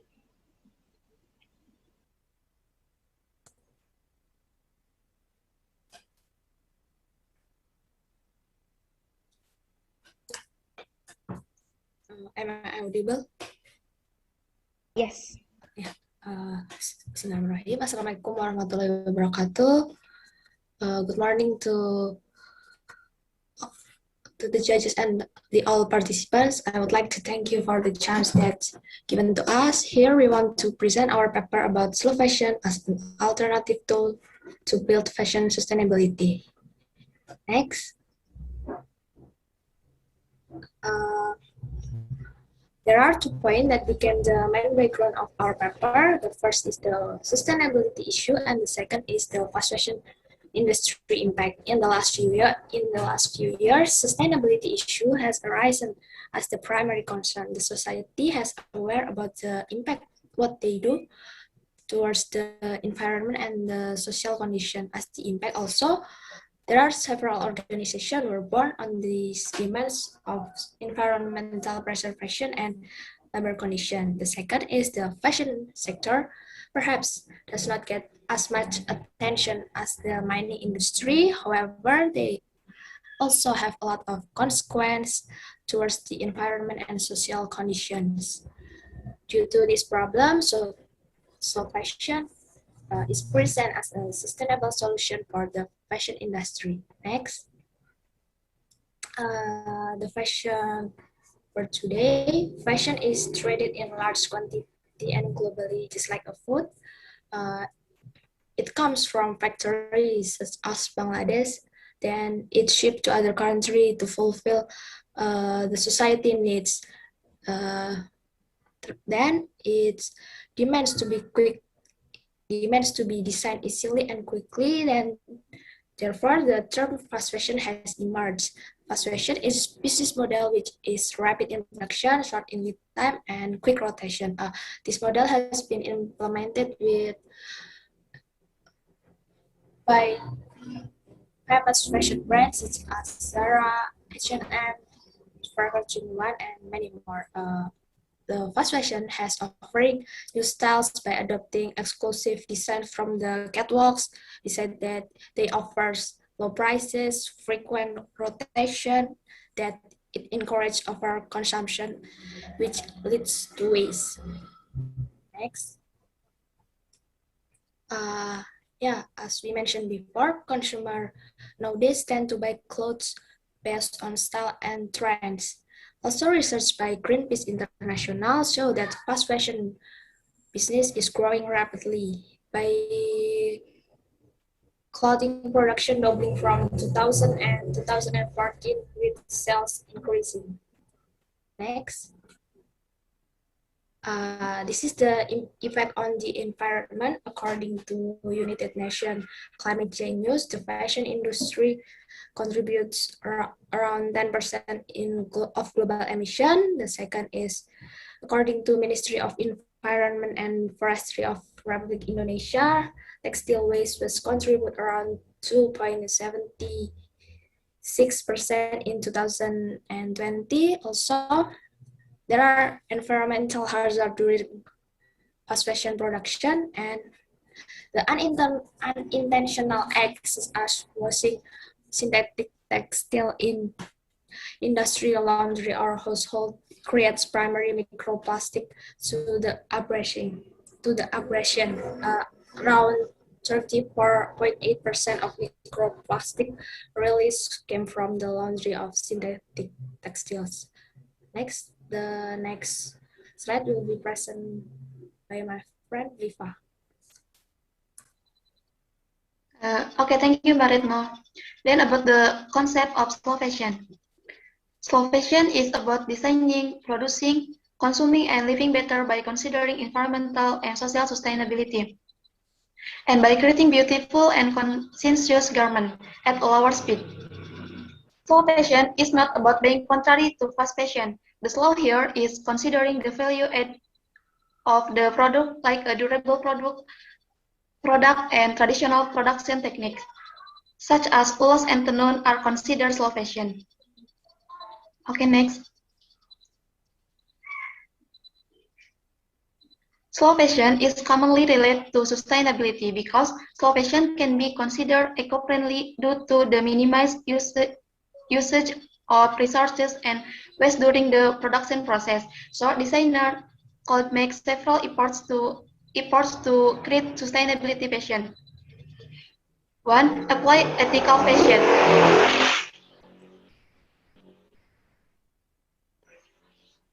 1. Apply ethical fashion. Ethical fashion is fashionable. Ethical fashion is fashionable clothing that combines fair trade principle with good workplace condition and does not damage the environment. 2. Use a friendly label environment so consumer can easily find clothes that are products and that are products and environmentally friendly manner. The 3. Quality and durability. Clothing is sustainable fashion has good quality and long life so that the clothes have a certification value for customer. The 4. Clothing in sustainable fashion has a simple design. The 5th. Use local materials and traditional techniques.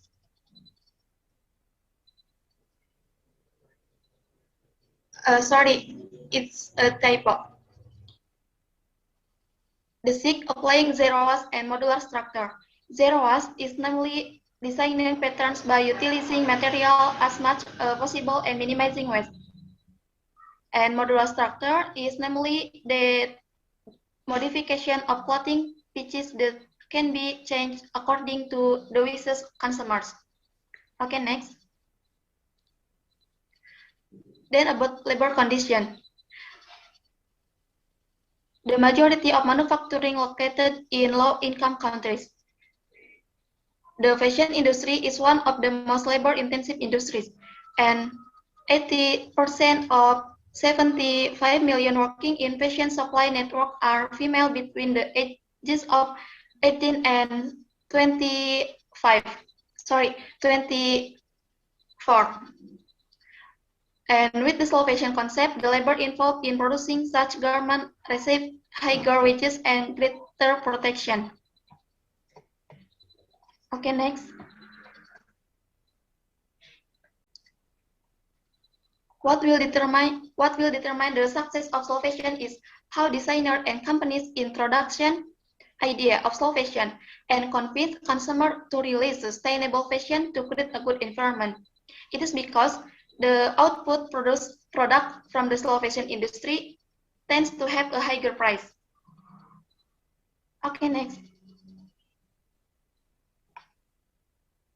And then the points. Slow fashion shows a vision of sustainability in the fashion sectors based on different values and goals. Slow fashion priorities quality so that the production pattern that occurs is a big concern for the company.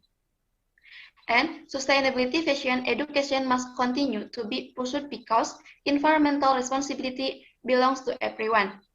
The good news, some organizations promote and raise awareness about the issue and consumer further care about the sustainability issue.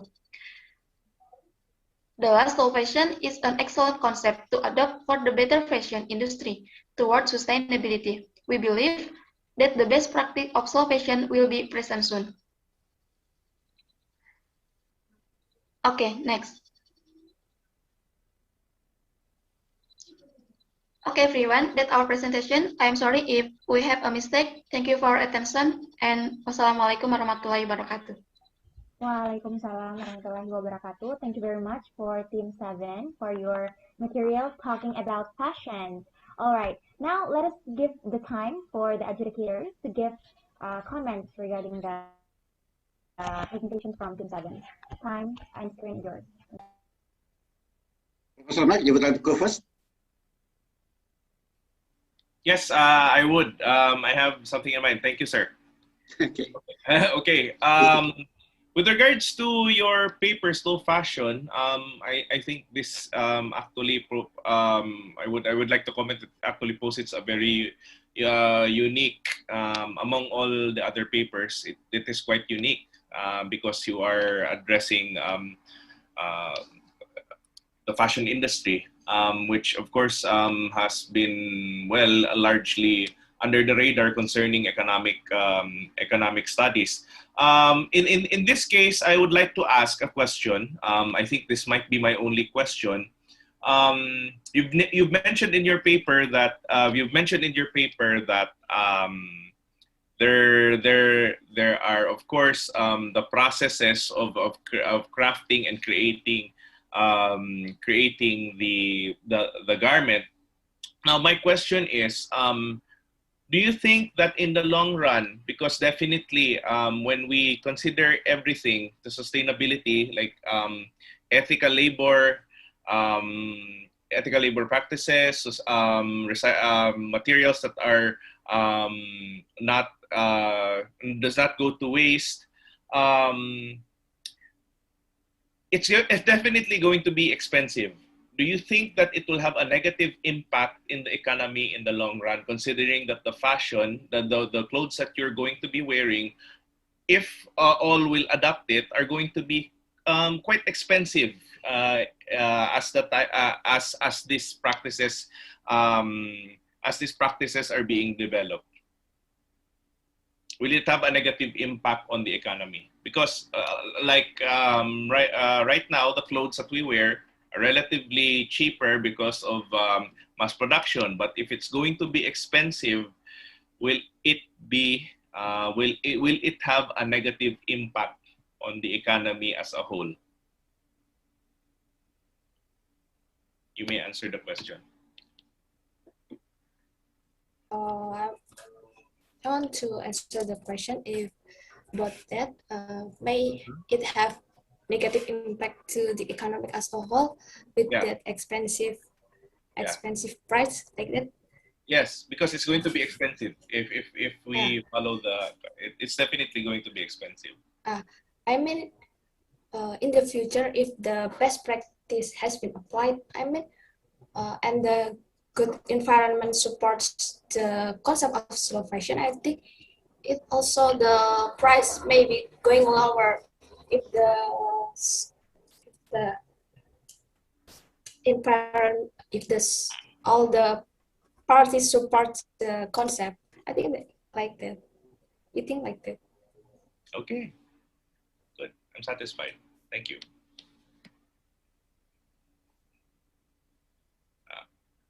All right. Is that all, sir, from sir? I'm sorry. That's all. I think that was addressed well. Yeah, I think I get the gist of what she's trying to explain. Okay. Now let's give the time for Mr. Abdul Hakim to give questions or comments regarding the presentations. Thank you. Thank you, Nabila. I think I have to agree with Professor Mac. It was truly a topic that not many scholars has addressed, right? It's really under the radar. We don't really think about this significant issue of fashion. But the fact said, yeah, I would agree with the paper that if we continue doing something like this, I mean, doing the fast fashion, a lot of things will happen. So yeah, it's a very good paper. But the implementation, I think, will not be very easy regarding now, for example, a lot of youngsters, for example, they have in their mind to collect as many clothes as possible. So they, even for students, they only have a couple of a handful of books when they study, but they have a lot of clothes, not books. So that's the thing. That's what is happening now. So my question would be, will it be easy to apply this this idea of slow fashion? Can you give me some answer? Or maybe you can, maybe I can put the question another way. What would be the obstacles of applying this slow fashion? I think it would not be easy. I think it's hard to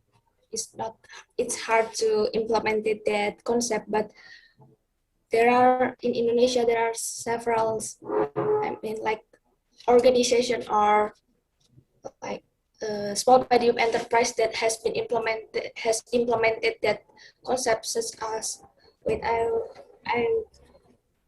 remember the name, but it's like they shoes, small medium enterprise that they produce shoes with recycle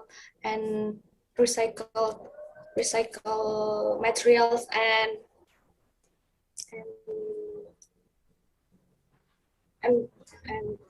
yeah, something like that.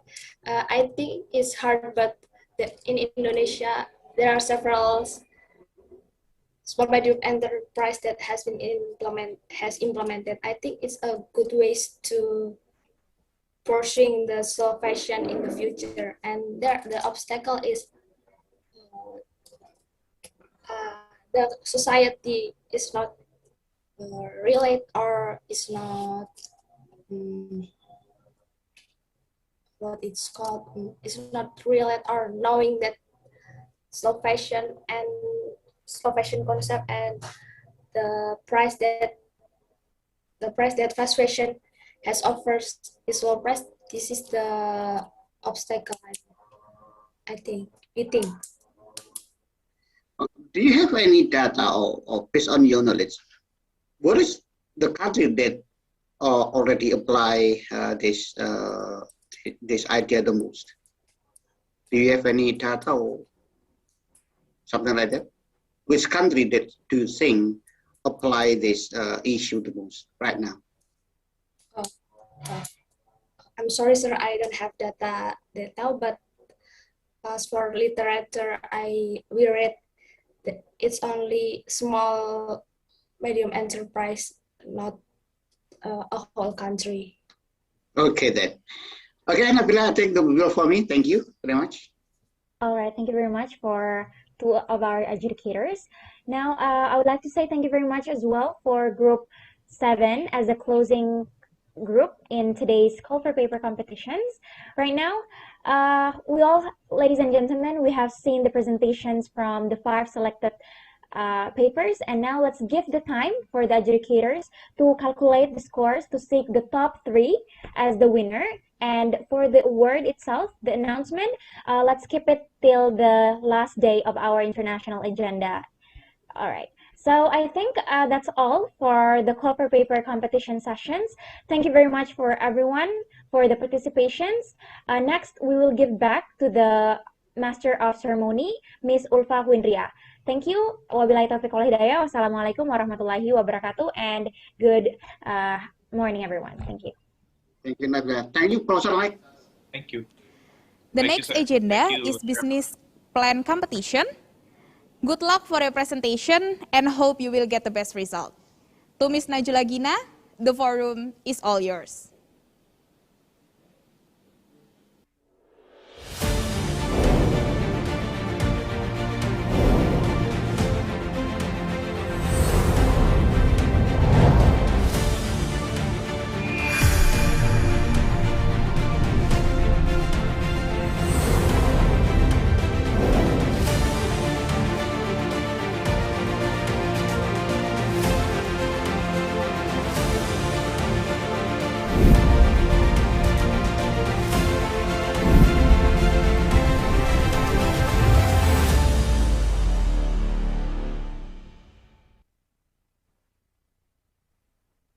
Thank you, Ms. Ulfa, for the time. Assalamualaikum warahmatullahi wabarakatuh. Good morning, everyone. Magandang hapon, kamusta po kayo? And I hope you all in good and healthy condition. Previously, we have already done call for paper presentation with such a great performance. And now we are moving into the session of the business plan proposal presentation. We can't wait to see what the business plan teams have already prepared for another great idea in this business presentation. First, I would like to introduce myself as the moderator for this session. My name is Najla Gina Halsadila. I'm from Accounting Department of International Program Student, Batch 2019, Business and Economics Faculty of Islamic University of Indonesia. Before we start the presentation, I'd like to introduce the 2 judges that are already present with us today. First, welcome to Secretary of the Undergraduate Accounting Study Program, Faculty of Business and Economics from Islamic University of Indonesia. Good morning, Mr. Rifki Muhammad. Oh, good morning. Assalamualaikum warahmatullahi wabarakatuh. Waalaikumsalam warahmatullahi wabarakatuh. How are you today, Mr.? Alhamdulillah, fine. And Oh, you? that's good to hear. Okay. And I hope you're also in a good and healthy condition forever. Okay. And Alhamdulillah, inshallah. second, welcome to Associate Dean, Program Chair for Accountancy and Business Administration, BS Commerce major in Accountancy from Mapua University. Good morning, Ma'am Evangeline Aibelbua. Good morning to all. How are you today, ma'am? I'm fine. Wow, it's really good to hear. And same as the weather here in my location, it's fine. I hope in your location also the weather is fine, so we are all fine. Yeah, we hope we are in the good condition in this pandemic. And thank you so much for the judges that are already present with us today. And we also have 5 chosen top teams that already prepared their great ideas to be delivered at this session. And I just want to make sure for the last time that all of the team already present today. And for the team 6, you can raise your hand notification feature so that we can know you're present today.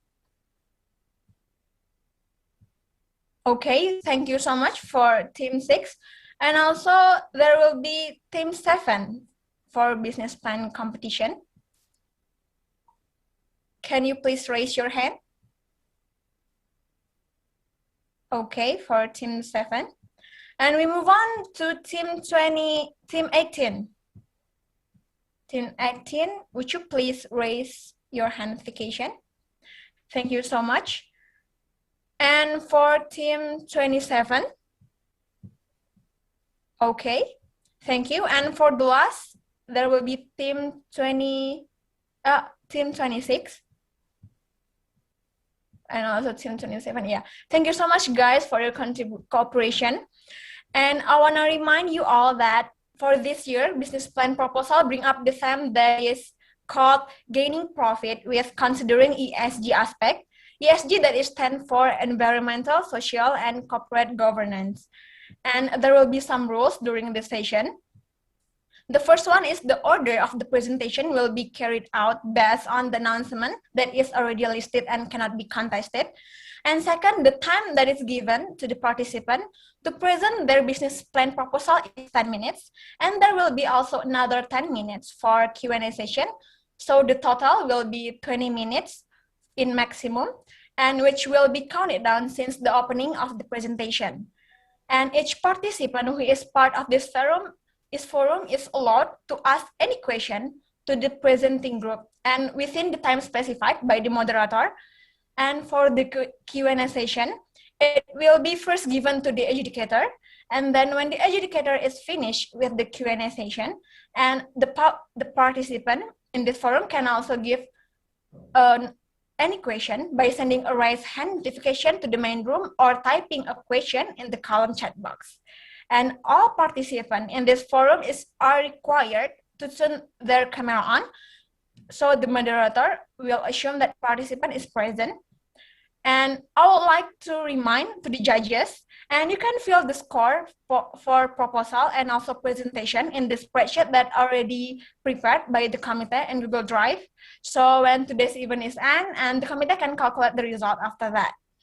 And without any further ado, let's start this competition with the first team performance. Actually, this team bring up ideas for their business plan with their product environmentally friendly because they are made from recycled and compacted from plastic waste. So this team actually bring up the title for their product with Eco Tiles. And let us welcome Team 6 with the members, Therese from Mapua University, Davaliska from Islamic University of Indonesia, and also Abdul Hardia from Islamic University of Indonesia. For Team 6, time is yours. Your 10 minutes will start from now on.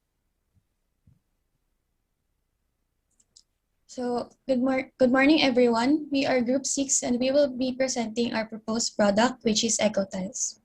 Next slide, please. Before we start our presentation, we would like to introduce ourselves. I am Therese de los Santos from Mapua University. I am Davaliska Zarenugraha from Universitas Islam Indonesia. And Abdul Hardia Amin from Universitas Islam Indonesia. Next slide, please. So this will be the flow of our presentation. First, we will discuss the background of our product as well as its compatibility with the ESG aspect. Then we'll talk about Eco Tiles benefits, product excellence, product sustainability, and its design. Next slide, please.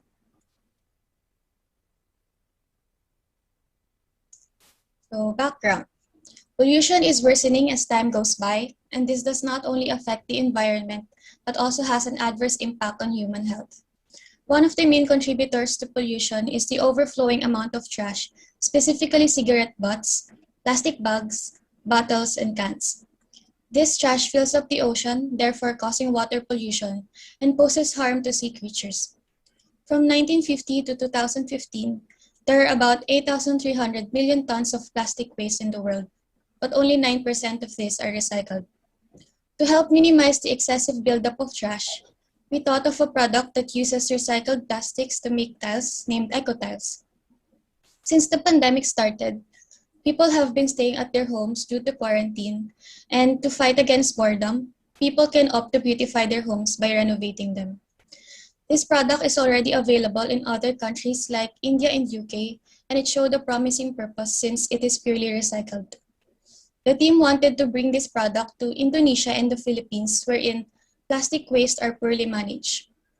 From the name itself, EcoTiles can be used as flooring to any part of the house or establishment. With EcoTiles, consumers can not only enhance their homes, but can also contribute to our advocacy of preventing pollution. Next slide, please. Our main objective is to gain profit by considering the environmental, social, and governance aspect of our product. For the environmental aspect, we see to it that our product will contribute to the minimization of plastic waste because we use recycled plastic waste to create them. With that, we can promote our campaign of saving the environment. As for the social aspect, we see to it that we can also promote social welfare by providing jobs to those who need them while making sure that they are properly compensated. And lastly, for the governance aspect, we'll also make sure that we'll exercise good corporate governance practices simply by having financial and accounting transparency all the time. Next slide, please. For the benefits, from the name itself, EcoTiles is eco-friendly because it is made from recycled plastic waste, specifically polypropylene, low-density polyethylene, and high-density polyethylene. Examples of this are plastic toys, buckets, plastic containers, or even plastic tables. It is important to choose the plastic waste to be used to avoid emissions of toxic gases. EcoTiles is lightweight because it is made from plastic, but compared to ceramic tiles, it is more durable.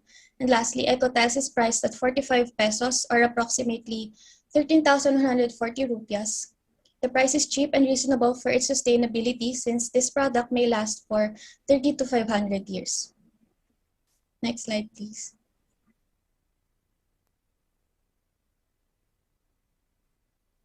For product excellence, EcoTiles promotes zero waste because instead of filling up plastic waste in the landfill, this will be collected and recycled into a new product. EcoTiles also has a clean and unique design that is according to the latest trends. The product design will be shown and explained further later. Next slide.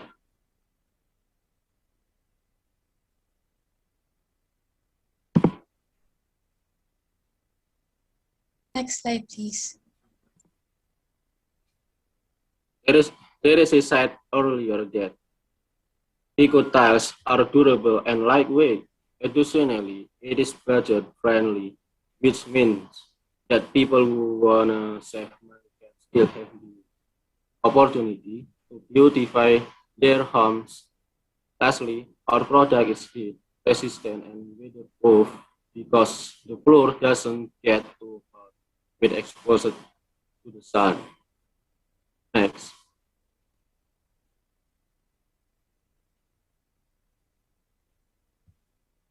For product sustainability, EcoTiles are made from WB, LDPE, and HDPE plastic. Since these plastics do not produce toxic gases when melted, it is also long-lasting because these plastics are known to have a decomposition time 30 until 500 years. Next slide, please. Next. Next will be our product design. As you can see on the rightmost side of the presentation, we have our logo. The logo includes our product name and a handmade leaf, which signifies our goal of saving the environment. We base the design of our product on terrazzo patterns since the plastic waste we use to make them are shredded into pieces. This matter isn't only freezing to the ice, but its popularity is also growing as of 2018. We also made 4 different shapes of tiles so that possible customers can select which color they want. Additionally, eco-tiles will be provided in the hardware stores and e-commerce platforms like Shopee, Lazada, and Tokopedia in the Philippines and Indonesia. It will also be advertised at different social media platforms like Facebook, Instagram, and Twitter. Next slide, please.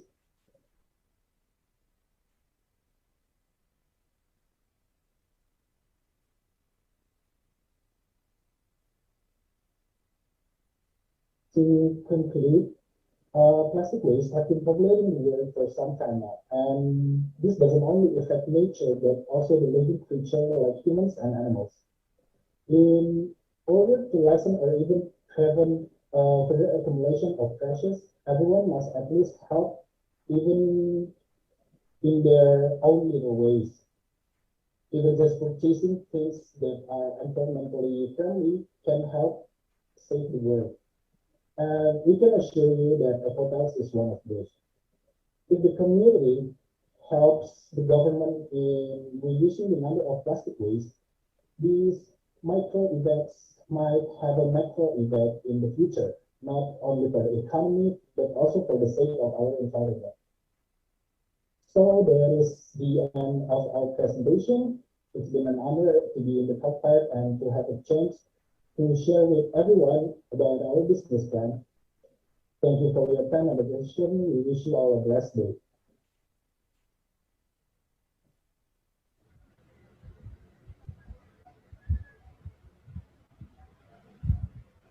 Okay, thank you so much for Team 6 for the great presentation. This was such a great idea for the new business plan. Actually, they choose something that eco-friendly, durable, and also have a reasonable price, and it will be good for environment in a long-term aspect. So now we move to the Q&A session. I would like to invite our 2 judges to give their question, criticism, or also suggestion for Team 6. And I would like to ask Ma'am Evangeline. You can give your comment first. So, I will be first, ma'am. Okay. So my question to the group is, based on the paper that I have reviewed, I have not seen.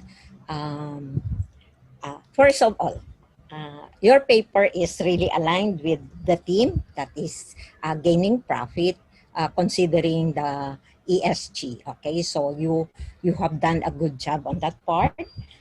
It is innovative, and your creativity in coming up with such a suggestion project is really great. Okay, now my question, or the thing that I have not seen on your paper, is your organizational structure and also your initial capitalization. I have seen it there, but there is no breakdown, meaning how much of that amount is for CapEx, for your organizational expenses, and for your working capital. So it is very necessary, because in a project like that, you don't just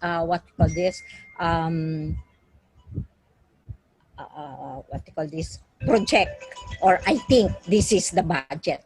It should be supported by figures on how much, what are the capex that is needed in order for you to come up with that product. So that is the improvement. As I have said, as to the ESG, for me, it's great. But I have not seen on your financial aspect the breakdown of your initial project cost. Why so much is needed? Okay, and then one thing more, that is for the improvement. The marketing aspect, you have not touched even a little. How would you market this? How would you introduce this to the market? Okay, so I think for your group, and maybe it's also important, the break even. Okay, and for your group, That's all that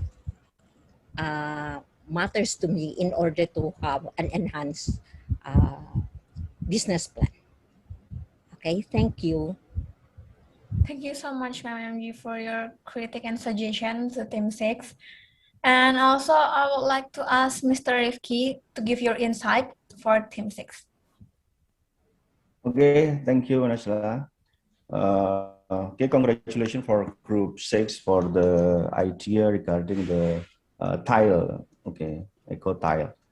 Then I would like to question to your group for the first.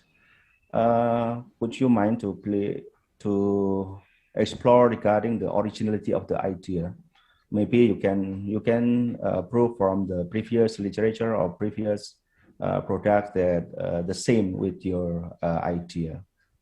Then maybe secondly, I would like to ask you regarding the impact of the this product to our health. I think I read some of the information in this in your proposal, but rather not clear regarding the impact of the our health. Then maybe different to rather slightly different to Mr. Papua regarding the completeness of the aspect of environmental, social, and governance, because I only see still this group is still focused on the environmental issues, but the social and governance I haven't seen it.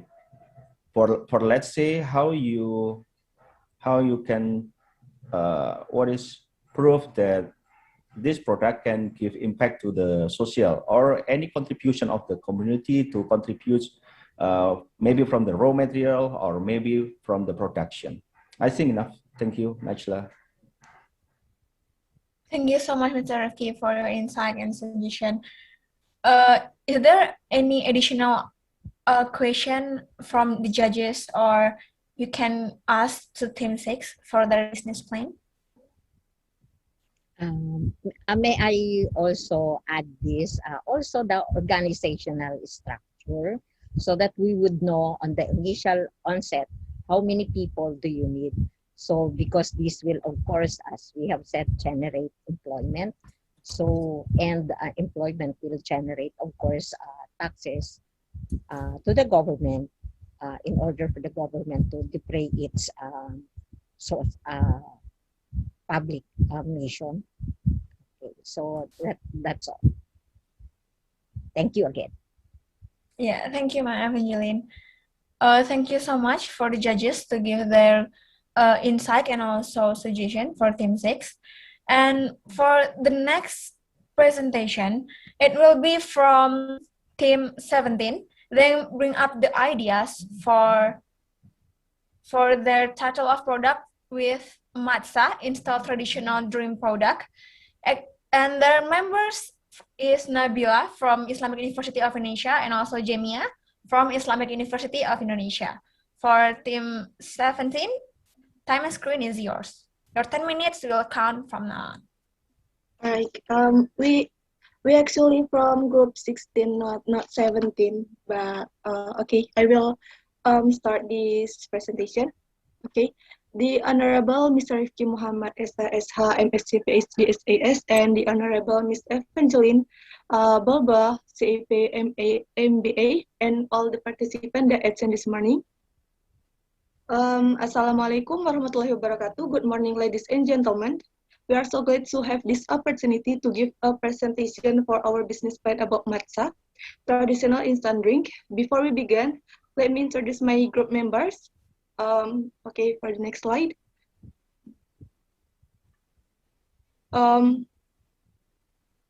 Okay, next slide again.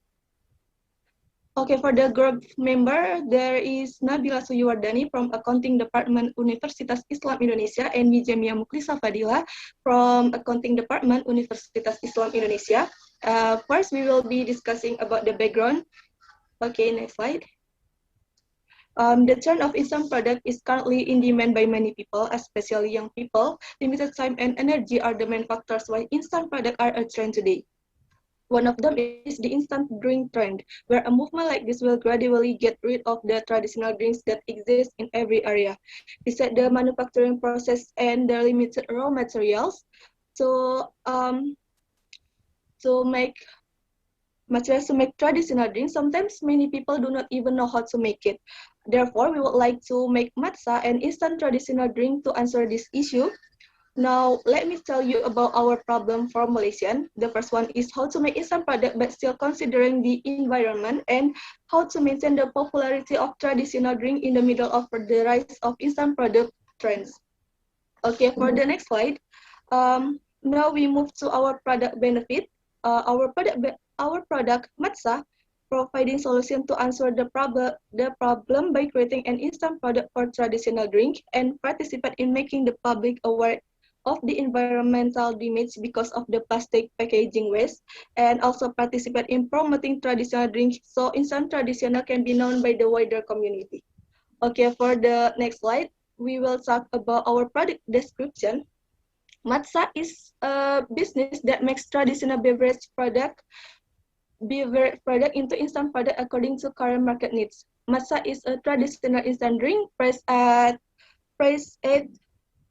35,000 Indonesia rupiah or 119 Philippines peso for each product.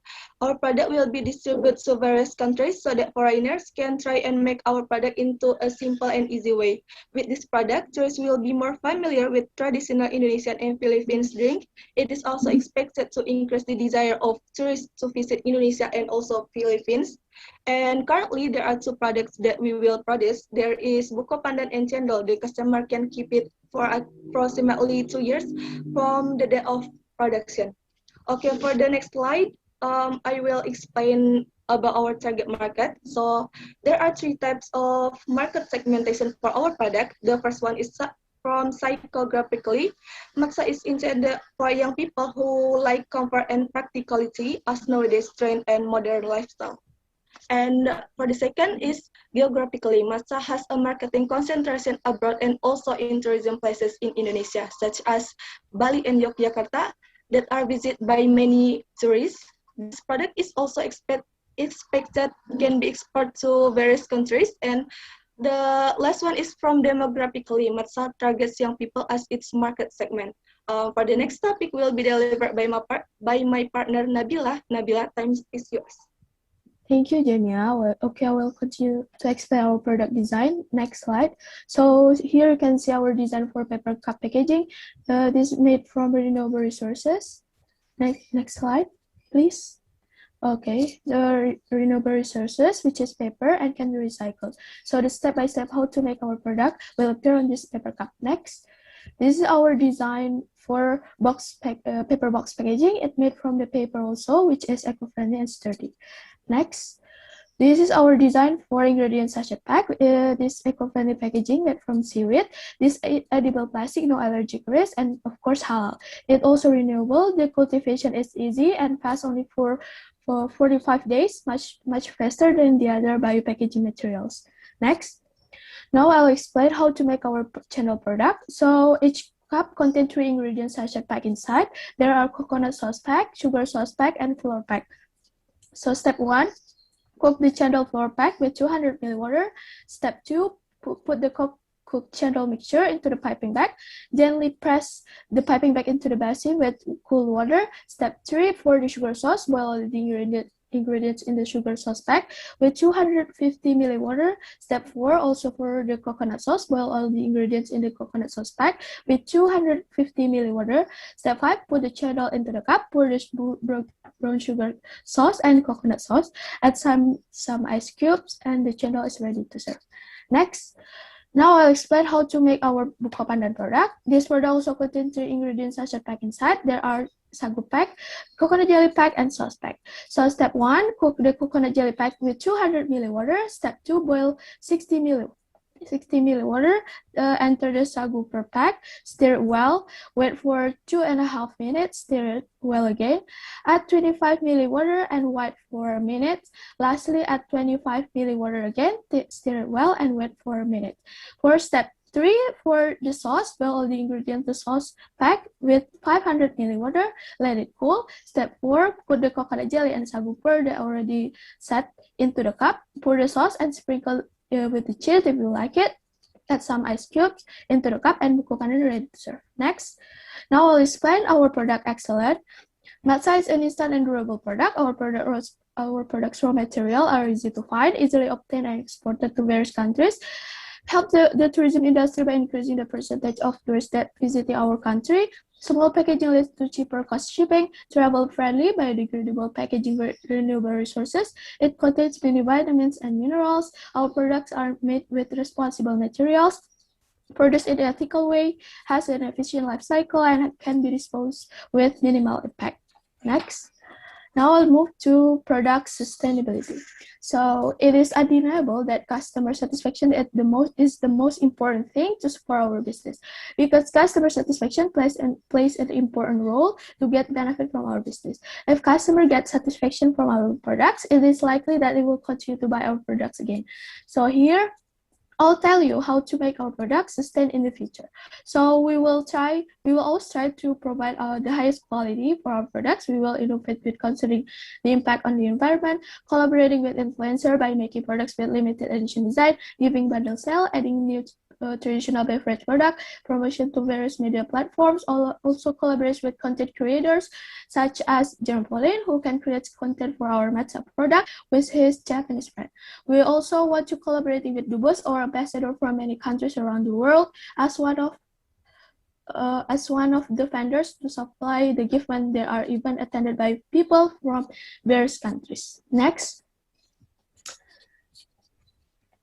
So to conclude, matcha is an instant traditional drink products as a solution to make people nowadays more interested with traditional drink from Indonesia and Philippines. Matcha is a practical instant drink product with eco-friendly packaging, so it will reduce plastic waste in the environment. There are 2 products that we produce, Cendol and Buko Pandan. Our vision is to create instant traditional beverage product with eco-friendly packaging. Our vision is to introduce Indonesian and Philippine traditional drink to people around the world. Matcha is potential product. With matcha product, we believe that traditional Indonesia and Philippine drinks can still be actively known by many people, even in the modern era, can compete in the modern market, and will be more recognized by the wider community. Okay, this is the end of our presentation. Thank you for attending our presentation. If you have any question, don't be hesitant to ask. Thank you so much for Team 16 for the great presentation. They already mentioned about the matcha, and as one of their objectives is to popularize traditional drinks to make them more desirable and also known by the wider community. And from Mr. Rifki Muhammad, you can ask any question to Team 16 regarding their business plan idea or their progress for the business plan in the future. Okay, thank you, Najla. Congratulations for the group 16, right? Group 16. Okay, matcha.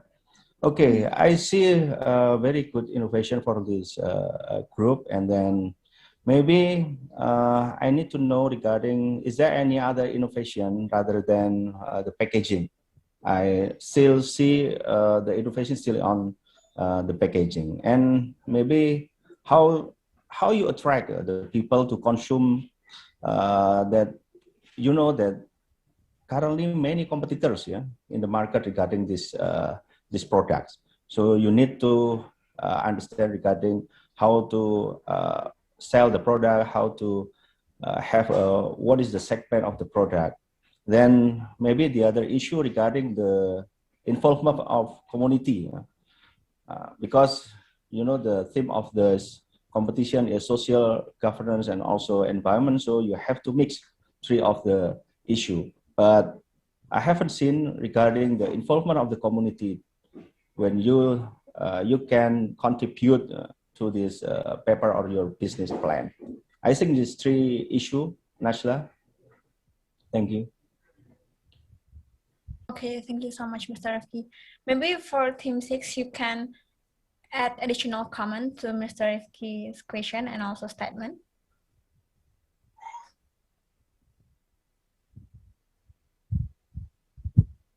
Team 16, if you want to add something. Okay, I think no additional statement. Is clear my question or comment? Yes. I think, would you mind to repeat it again, Mr. Rifki? I think there Okay. is some Maybe question I added highlight here. regarding the issue of is there any other innovation rather than the packaging? Maybe what is the drink is maybe famous in our community, like cendol, and what is in Philippines? Buko pandan. Okay, it is famous, but is there any other innovation? But you know, in Indonesia, it's very wide competition regarding the drink business.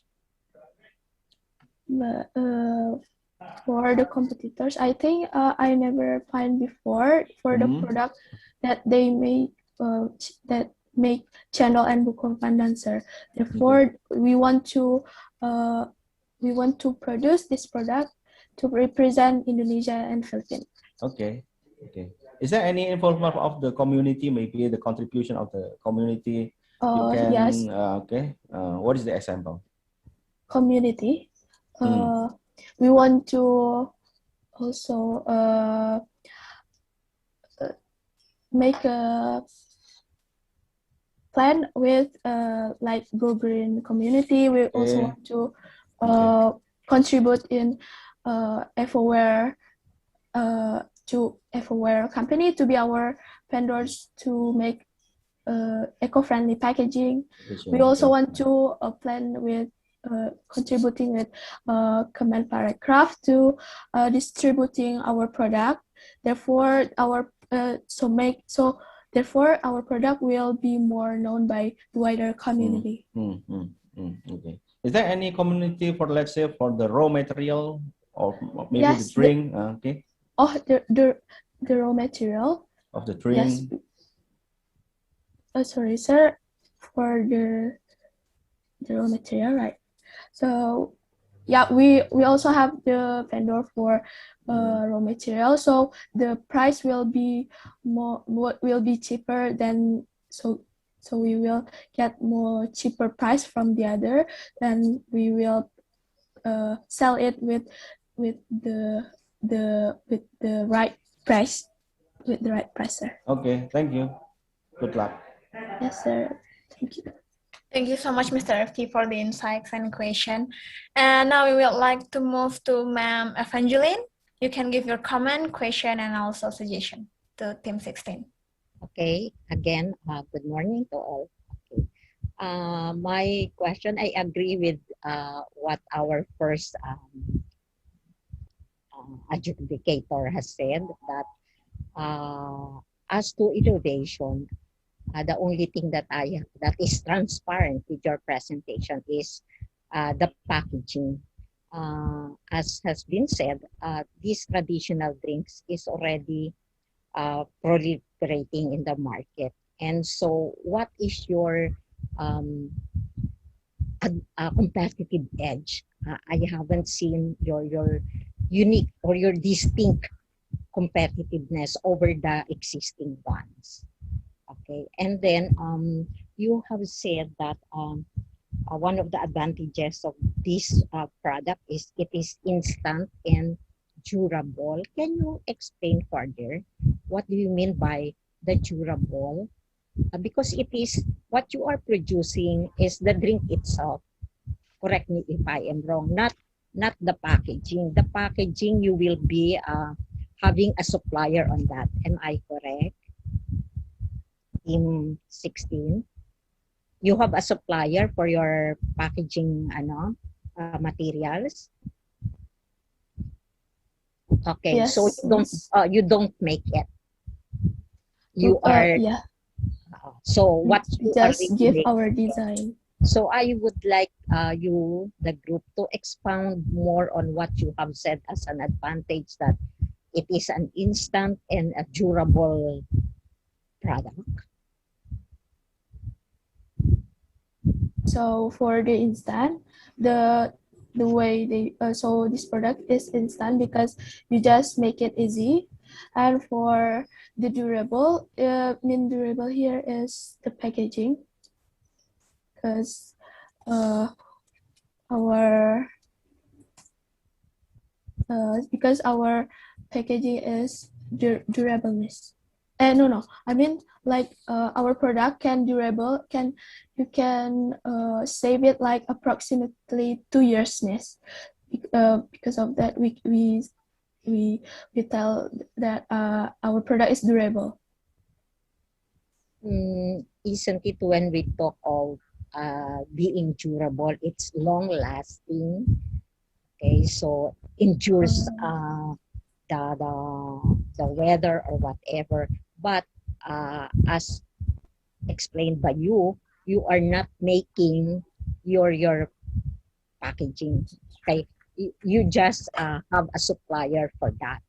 So therefore, I was confused whether you are talking of the durability as to the package or to the product. Because if that is your product, then I think misnomer yung I think it would be a misnomer using the term durable.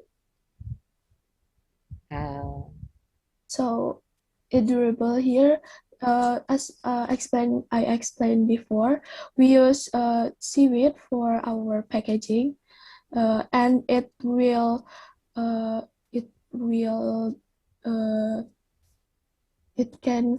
we can save it for 2 years, approximately 2 years. Because of that, our product can be said as durableness. And the ingredient also, in the ingredient inside is durableness. Okay. So you are talking more of the lifespan of your product, which is the instant drink. Yes. Okay. Now my second question is, after you consume the drink, okay, you said that the package is edible. Am I correct? You have mentioned that the package, okay, which your supplier is giving you is an edible one. Am I correct? So sorry, Miss, can you repeat again? I cannot You hear said it. your package is made of seaweed. Right, Miss. Yes, okay. And then you have also said that it is edible. Edible? Yes. Okay. I heard that in your presentation. Okay. So when you say edible, it could be eaten. Yep. Okay. Yep, So miss. what would they do after consuming your drinks? They will eat the container. I mean, the box paper, and for the paper cup, miss, they can the box and paper cup can be recycled. But for the seaweed, they just can't eat it. Miss. Like they, yes.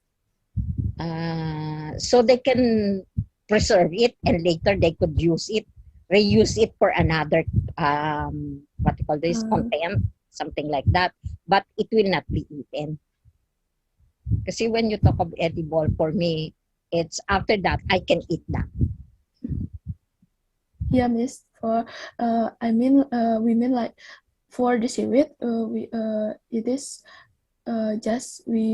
it's not recycled because we can eat it. But for the box paper and the paper cup or paper cup, the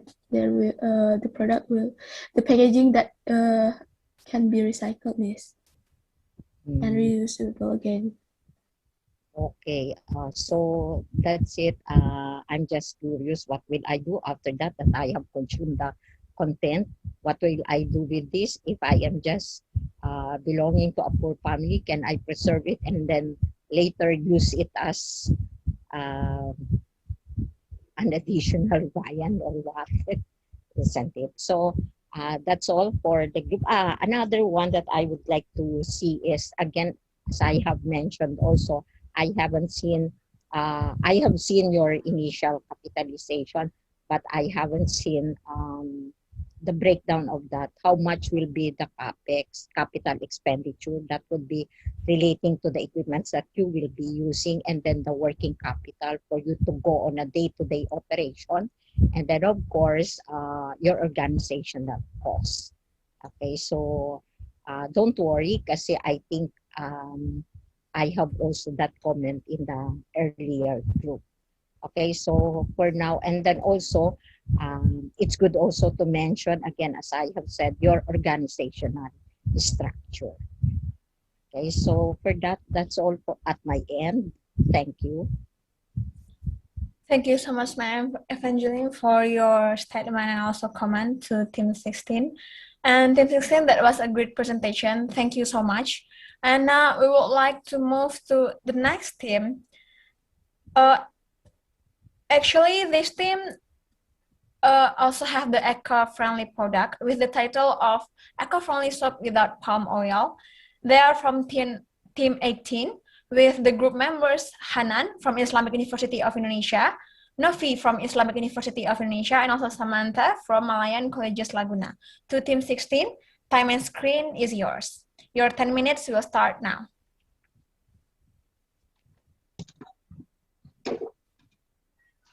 Okay, for the first, the enumerable for the adjudicator, Mr. Rifki Muhammad and Mr. and Miss Evangeline, and enumerable for the all attendants. In here, we will present about our product, namely eco-friendly soap. Let me introduce about our members. First, Hanan Nuradika from Islamic University of Indonesia, Novi Yuliska Putri from Islamic University of Indonesia, Samantha Luisia Balunan from Malayan College Mindanao. And let me describe about the background. Palm oil industry. In the tropical countries such as Indonesia, Malaysia, and Thailand, the palm oil industry is one of the strategic industry because related to the growing agricultural sector. Palm oil industry product is not only for cooking oil, but it can also be used as an ingredient in other basic industry such as the food industry, cosmetics, and soap industry. Next, please.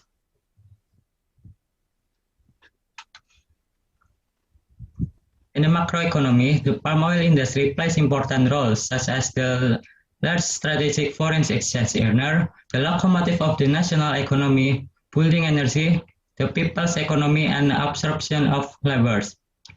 Next, please. But palm oil processing has a negative impact. What are the negative impact of palm oil productions? The negative impact from palm oil industries are there is a process of conversion of functions and form of the land that change large landscapes, causing us damage to environment functions and surface. There is a global warming which is caused by palm oil industry. It is closely related to the process of generating greenhouse gases from the production process. There is the impact of culture and custom order local communities which undergoes changes, degradation, and even the extension of local wisdom, tradition, art, and community life. The palm oil production also causes air and soil pollution that damages the environment. The soil pollution is caused by using of agricultural chemicals such as pesticides, herbicides, whereas air pollution is caused by burning of land. Other direct impacts are the poor governance, legal system, and institutions, as well as weak political will, institutional commitment, and government capacity and low environments influence in controlling palm plantations and oil palm industry related to the proliferation of corruption, exploitation laborers, children workers, human trafficking, tax avoidance, violation of laborers, and human rights. Next, please. However, palm oil is suitable ingredient for making soap because the antioxidant properties in palm oil are very beneficial for the skin in addition to its foaming properties. The fatty acid in palm oil have broad-spectrum antimicrobial properties that are important in maintaining healthy skins. That is why many cosmetic companies use intermediate products from palm oil. Next, please. So the soap is the tool for the basic needs of modern humans. Everyday humans definitely need soap for hygiene needs. Now the use of soap is increasing and more deserved, such as bath soap, dish soap, and detergent for clothes. But of course, of the many soap offered in the market, the soap that is inherent in human daily life is bath soap. Everyday people generally use soap for the bathing. Next, please.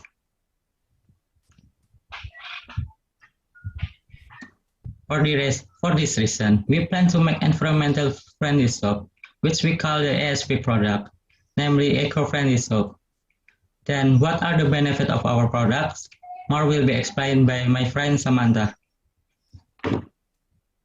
Next slide, please.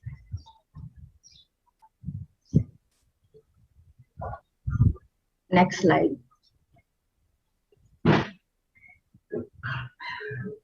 Okay, before proceeding to product benefits, allow me to read product description as we have not able to include in the PowerPoint. So for our product description, these eco-friendly soaps do not contain palm oil, which is bad for those skin prone to block pores because these oils are high in oleic fatty acids and are believed to block pores, which can lead to acne breakouts. And also, palm oils have been through a chemical process and bleaching, which is obviously harmful to our skin. So eco soaps are obviously offers a lot of benefits. We have for the first benefit, it will give protection to marine life and waterways because as we wash out soaps, obviously it will pass through waters and not knowing it will end up in our lakes or rivers. And those soaps contains harsh and extreme chemicals. Since this soap contains natural ingredients, it will lessen the contamination in the waters. For the second benefit, next slide, please.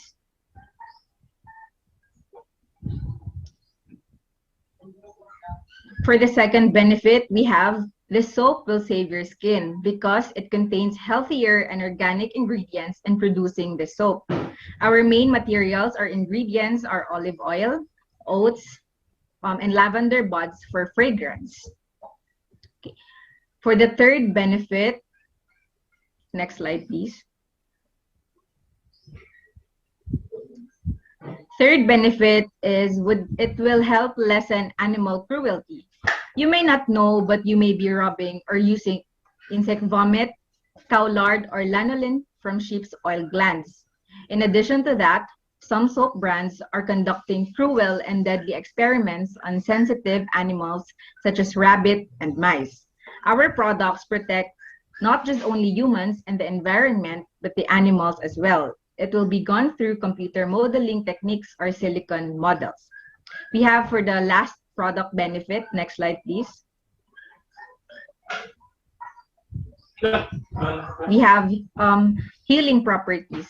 Due to the natural ingredients of this soap, it tends to have healing properties.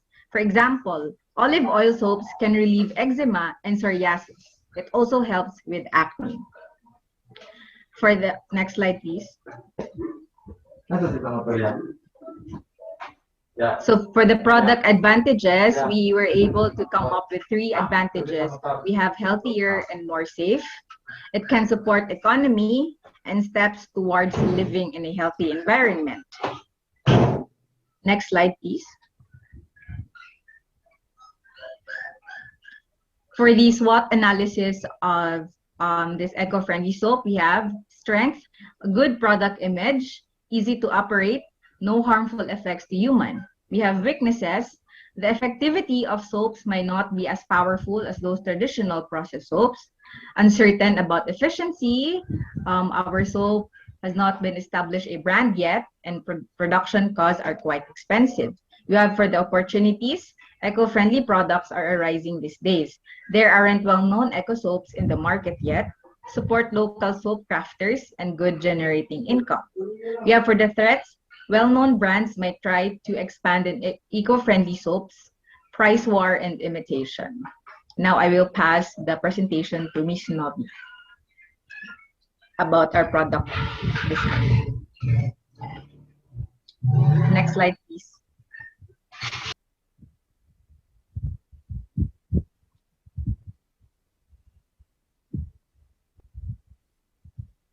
Okay, this is our excellence product. Our product are environmentally friendly products. Our product can help heal minor wounds such as acne scars due to the olive oil content in our product, which contain high vitamin E content. It can help wound healing. Another advantage of our product is the presence of oils. The content of oils in our product can also moisturize the skin because the content of oils can remove the skin cells. The content of oils also help thin the skin pores. The content of oils help clean dirt and oil in the pores. Thus, the pores will be smaller and appear smoother. Next slide.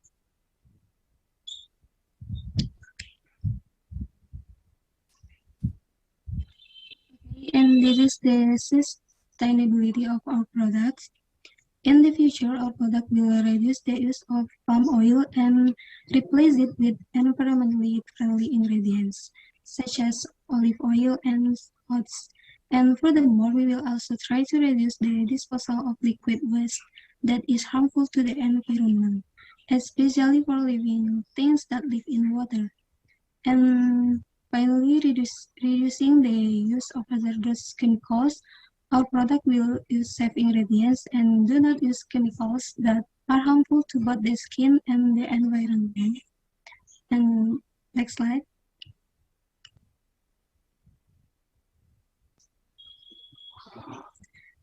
And that is the product design of our product.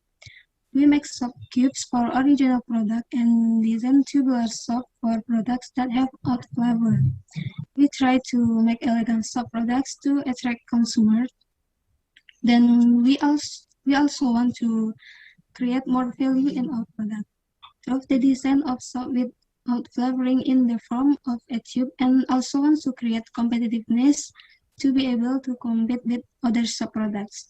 Then for packaging design, our packaging design tries to make it as simple as possible so that our products are easily stored by consumer before using. We use our paper because the material is harder and more durable. Next slide.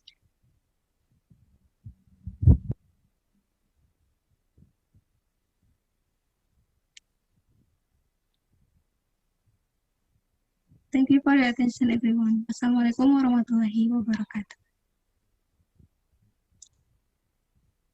Waalaikumsalam warahmatullahi wabarakatuh. Thank you so much from Teams 18 for your great idea. Actually, they stated that the benefit of their product is use a healing properties as the organic soaps that tend to have a natural ingredients like essential oils. So it's really used tools for such eco-friendly soap.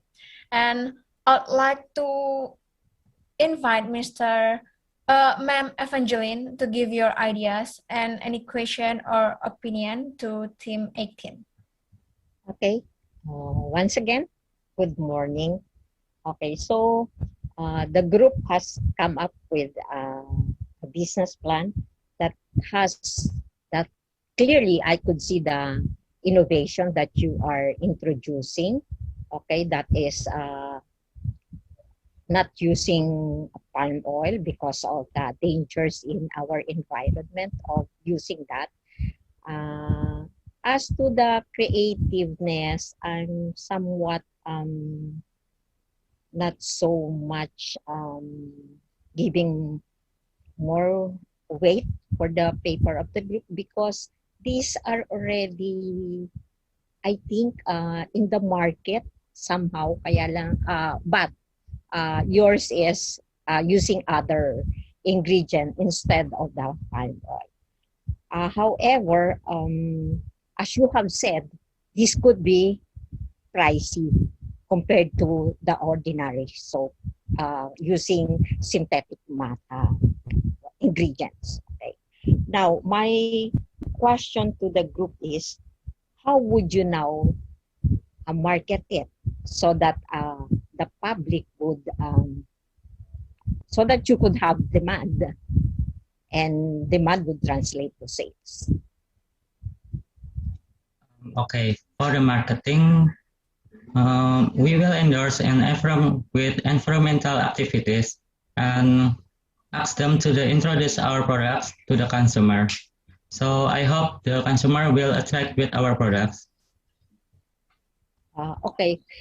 So your target market isn't it, with regards to the market, we have their income group, we have class A, B, and so forth.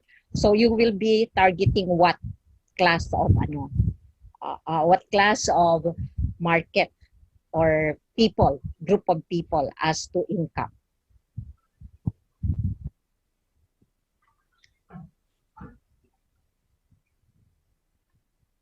I think we will be targeting middle to high class. Okay, and as to demographics, you will be concentrating more on the female or on the male or everyone? I think we are tapping everyone because since it's soap and everyone is using soap, so we are tapping everyone. Ages what? Can you?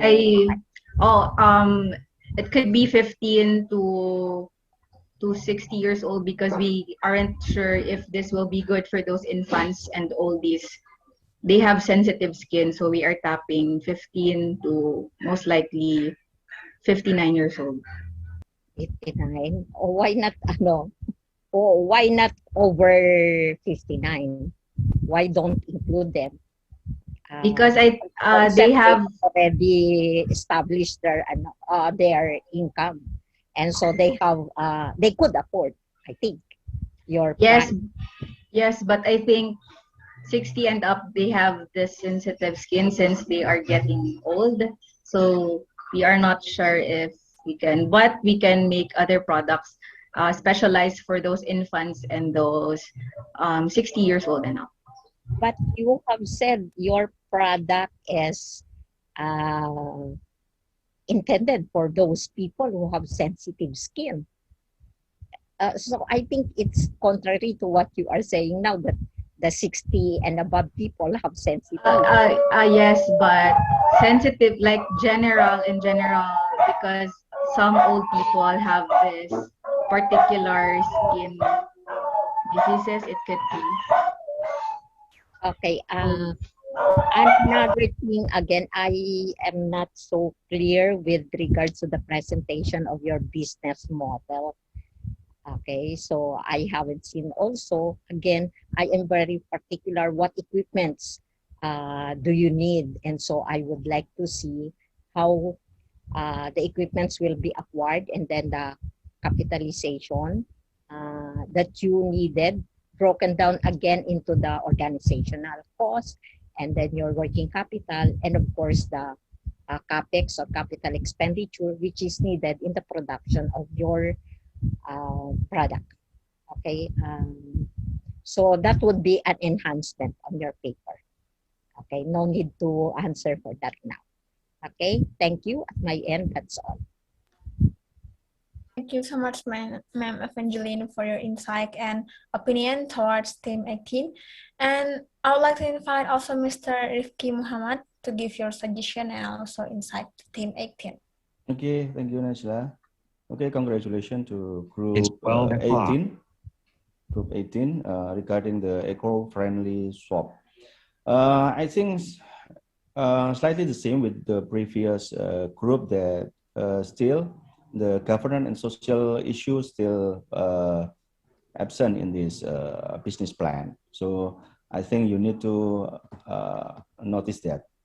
Then maybe like Mr. Papua regarding the price of the product, maybe okay, if you achieve the target of the people that have reached one to achieve this product, but maybe you have to distinguish product, or let's say what is the specialty of this product, because maybe we have many product with the very natural from the environment. Maybe you can respond first regarding the issue. First, for the social impact or social integration with the community, maybe. Any response first? Okay, for the social community, I think we hope that when our factory develops, we can create jobs and can be useful for the surrounding communities. Okay, can you imagine what is the specific the surrounding community, and then what is the procedures of the step?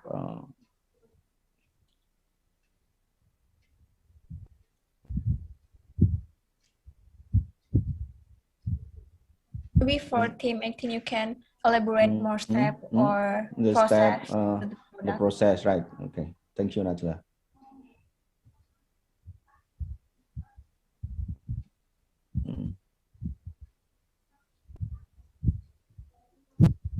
Okay.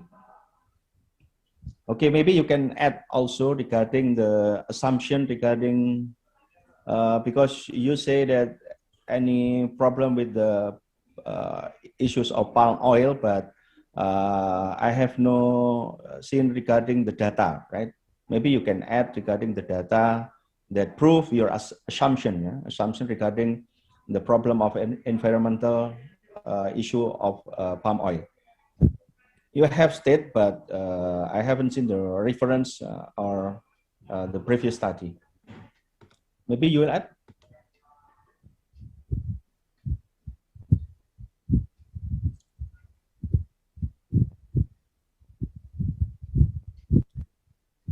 Can you get my question?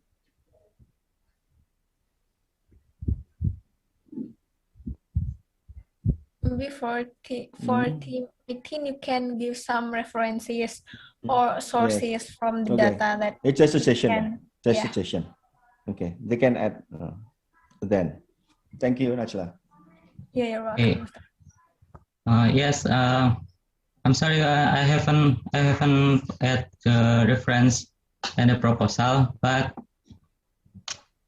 we use the reference from the article and the journal and the Google Scholars.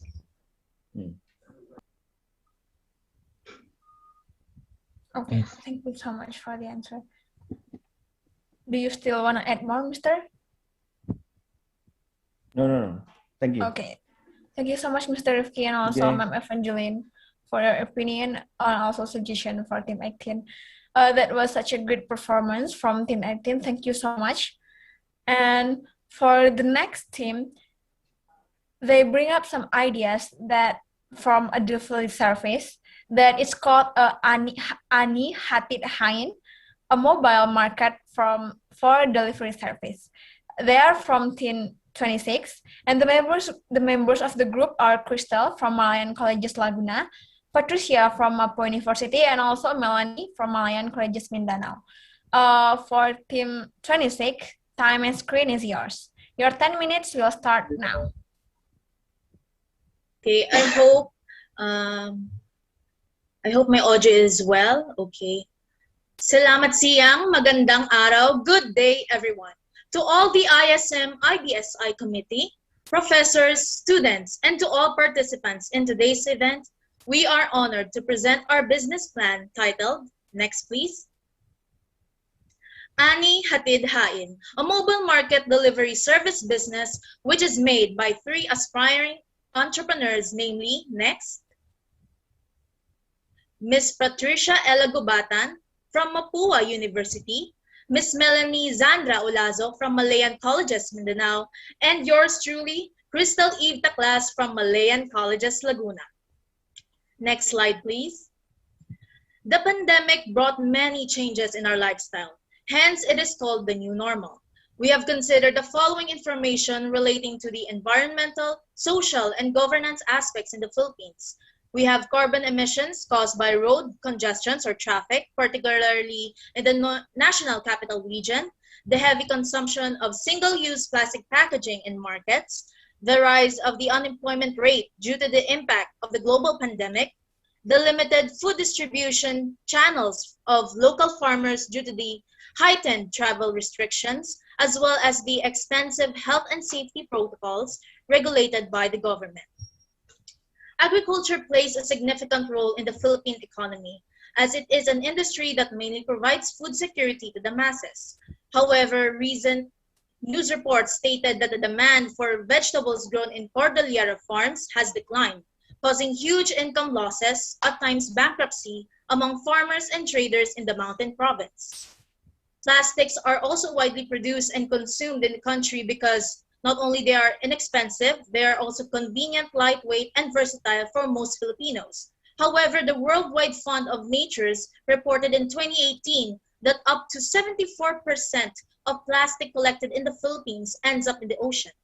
Also, the unemployment rate in the Philippines surged with 4.2 million Filipino workers reported jobless due to the impact of the COVID-19 pandemic.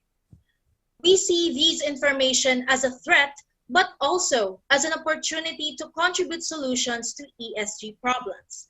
Thus, led the team to create a mobile market that is one way to adapt to the new normal in the Philippines. Next slide, please.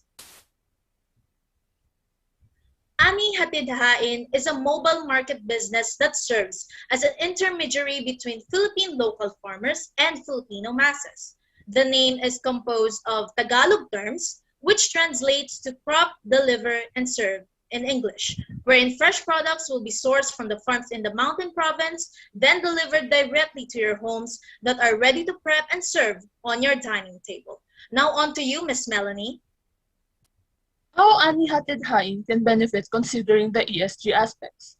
Ani Hatid Hain offers job opportunities which helps decrease unemployment and underemployment rate in the Philippines as it affects the government from generating income. Low consumer spending makes it more difficult for businesses to thrive and expand. The business will also be supporting local farmers in distributing fresh produce to the public and promoting sustainability by empowering the customers to use non-disposable bags, which you can commonly see and use in dry and wet markets. This will help reduce single-use plastic bags and limit the negative impact it brings to the environment. We will also provide food delivery services that are affordable, convenient, and time-efficient for Filipinos who do not have time to go out and buy fresh and healthy foods. Also, it is very convenient, especially in this time of pandemic, since many people do not want to be exposed to the public.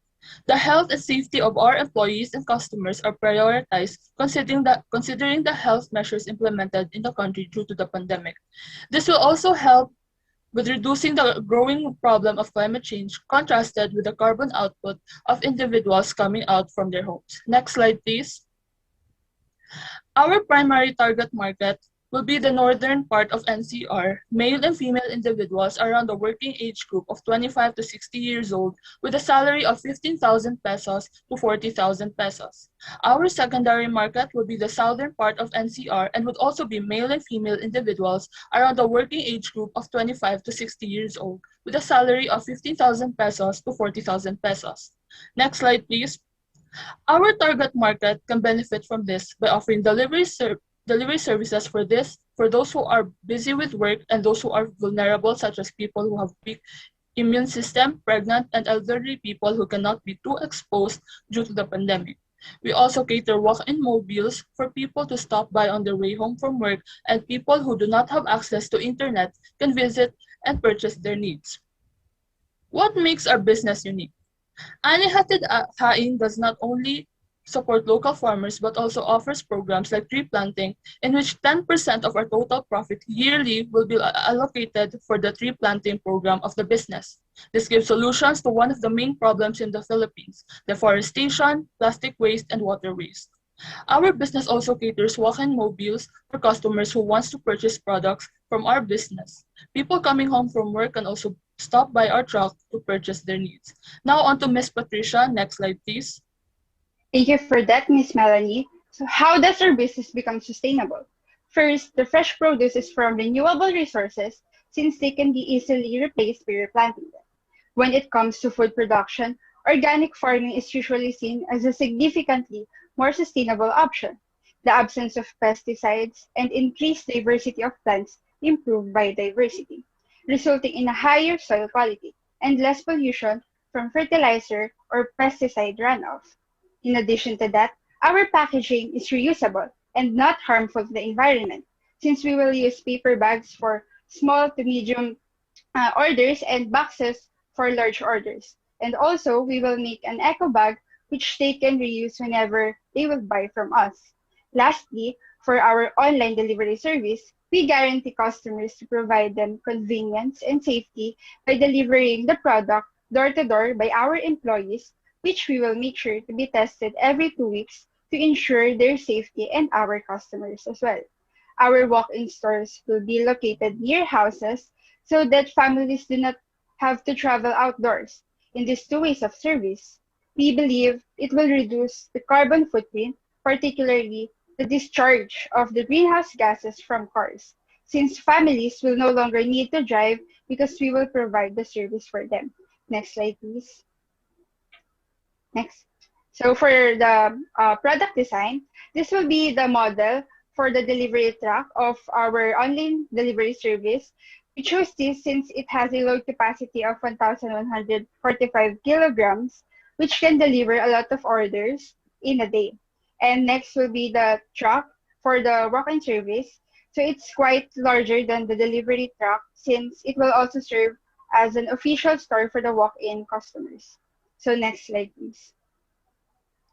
So finally, here is our official Facebook page, which will serve as the main platform for our online delivery service, since it is the easiest and the most accessible social media platform in the Philippines, allowing us to interact with more customers. Next slide, please. Next. To summarize our presentation, we see Ani Hatid Hain as an ongoing service business in the future, since it's not only affordable and convenient, but it also ensures timely delivery for the target market. And it promotes sustainability through its business operations by encouraging customers to use non-disposable packaging. It offers job opportunities for our local farmers and fellow Filipino workers. Moreover, it includes programs that help the livelihood of local farmers and provide solutions to deforestation. Lastly, it follows health and safety protocols regulated by the government in today's occurring pandemic. That will be all for our final presentation. Thank you very much for listening. Thank you so much for Team 26 for their great ideas with Ani Hatid Hain title of product. Actually, their product, one of their formulation problem is for business idea is how can online shopping benefit the society by decreasing the unemployment and also underemployment rate. And I'd like to invite Ma'am Evangeline to give your opinion and also suggestion for Team 26 presentation. Okay, for this STEM, I could see that the ESG there is very transparent. Okay, so it's really, you come up really with an innovation of how to alleviate the creation of additional unemployment for those people who have been displaced by this pandemic situation. And of course, you have also bridged the gap between the farmers or the planters for the distribution of their product. As you have said, it was already a fact that in some of the regions in the Philippines, some of their crops or harvests are put into waste because they have this immobility that was created by our situation right now. And with this, although this is similar to what is now existing, like the foremost one, excuse me, yung the Grab, isn't it? You could call the Grab and then they will do the marketing for you. They will go to the market and deliver it at your doorstep. Okay, same here with your project. However, did I just miss it? But I haven't seen how the payment would be done. Okay, you have not touched on that part. Okay, would it be cash on delivery? Would it be using our GCash, the foremost GCash, or whatever cashless payment scheme will be done with regards to this project? Okay. I could see this would be a project that would entail not much funding because you don't have to produce something, but As to the ESG, you are you have discussed about their contribution to the environment, the social impact, wherein you will be creating jobs for these jobless or misplaced people. And then as to the governance, okay, I could see you could be very transparent on this because you would deliver to them really the goods. So for me, except no, except I haven't seen in your financial aspect again how much sale in a day or the average sales for you to break even. Although in this time of pandemic, that would be again secondary because, as I have said, we are more on the contribution to the ESG. Okay, but to enhance your paper, I would like to see that also.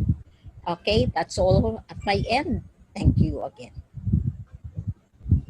Thank you, Ma'am Evangeline.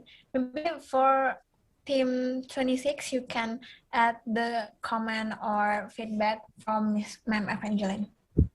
So I will add comment. So comparing our service to established names in the market, such as what she mentioned, which is a GrabFood, we can encourage people to patronize our product because unlike GrabFood, they usually partner with malls or grocery stores, right, to cater the needs of the customers. In our service, we are also the one who will supply the product offered in our service since we will buy it first to our supplier, therefore reducing the cost of service and eventually result to a lower selling price.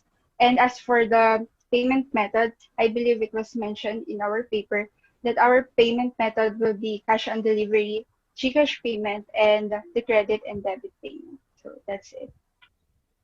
Okay, thank you for that a very good answer. Thank you so much for Team 26 for answer Ma'am Evangeline question. And I'd like to move to Mr. Rifki to give your insight and also opinion or anything such as suggestion to Team 26 performance. Okay, thank you, Najla. Okay, very interesting idea also regarding the transportation idea.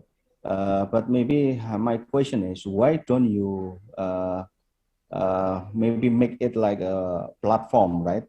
Rather than you do the business yourself, because maybe the social impact and economic impact are wider rather than if you do the business yourself. Is that right? My explanation. Any feedback first? Hello. So Yes. the question is why not we like open an application like Grab? Am I right? So it's because in the Philippines it's not all our target market is not just a middle income earner, since we also have this walk-in services, and we chose to use this Facebook page as I mentioned earlier, since it is the most accessible application in the Philippines and easiest way to connect with the customers, because not all people are fortunate enough to have Wi-Fi connection to install another application, and also it will cost a large cost, since making an application requires a lot of requirements and also another IT for that, so it will add cost to our service. So we chose this Facebook page to minimize also the cost of our service. So that's it. So your assumption is you rent the truck, yeah? You rent or buy the truck, the assumption. Or you have cooperation with the other parties, maybe? No, it's all about us po. So we will have this walk-in service and then online delivery service. And the truck is all our property. It's your property. Okay. Yes, it is included in our capital expenditure as well. Okay, so your assumption is the business is doing every day, right? Or maybe depend on the condition. The condition of the village. Maybe my question is, your assumption that this business is doing every day? During every day po? every day or depend on the? No, sir. It's Monday to Friday, 6 a.m. to 6 p.m. Okay. In the Philippine times. In the Philippine time. Okay. Then maybe in one of your business plan, you plan to make a proposal to the bank. How you convince to the bank that your business is potential?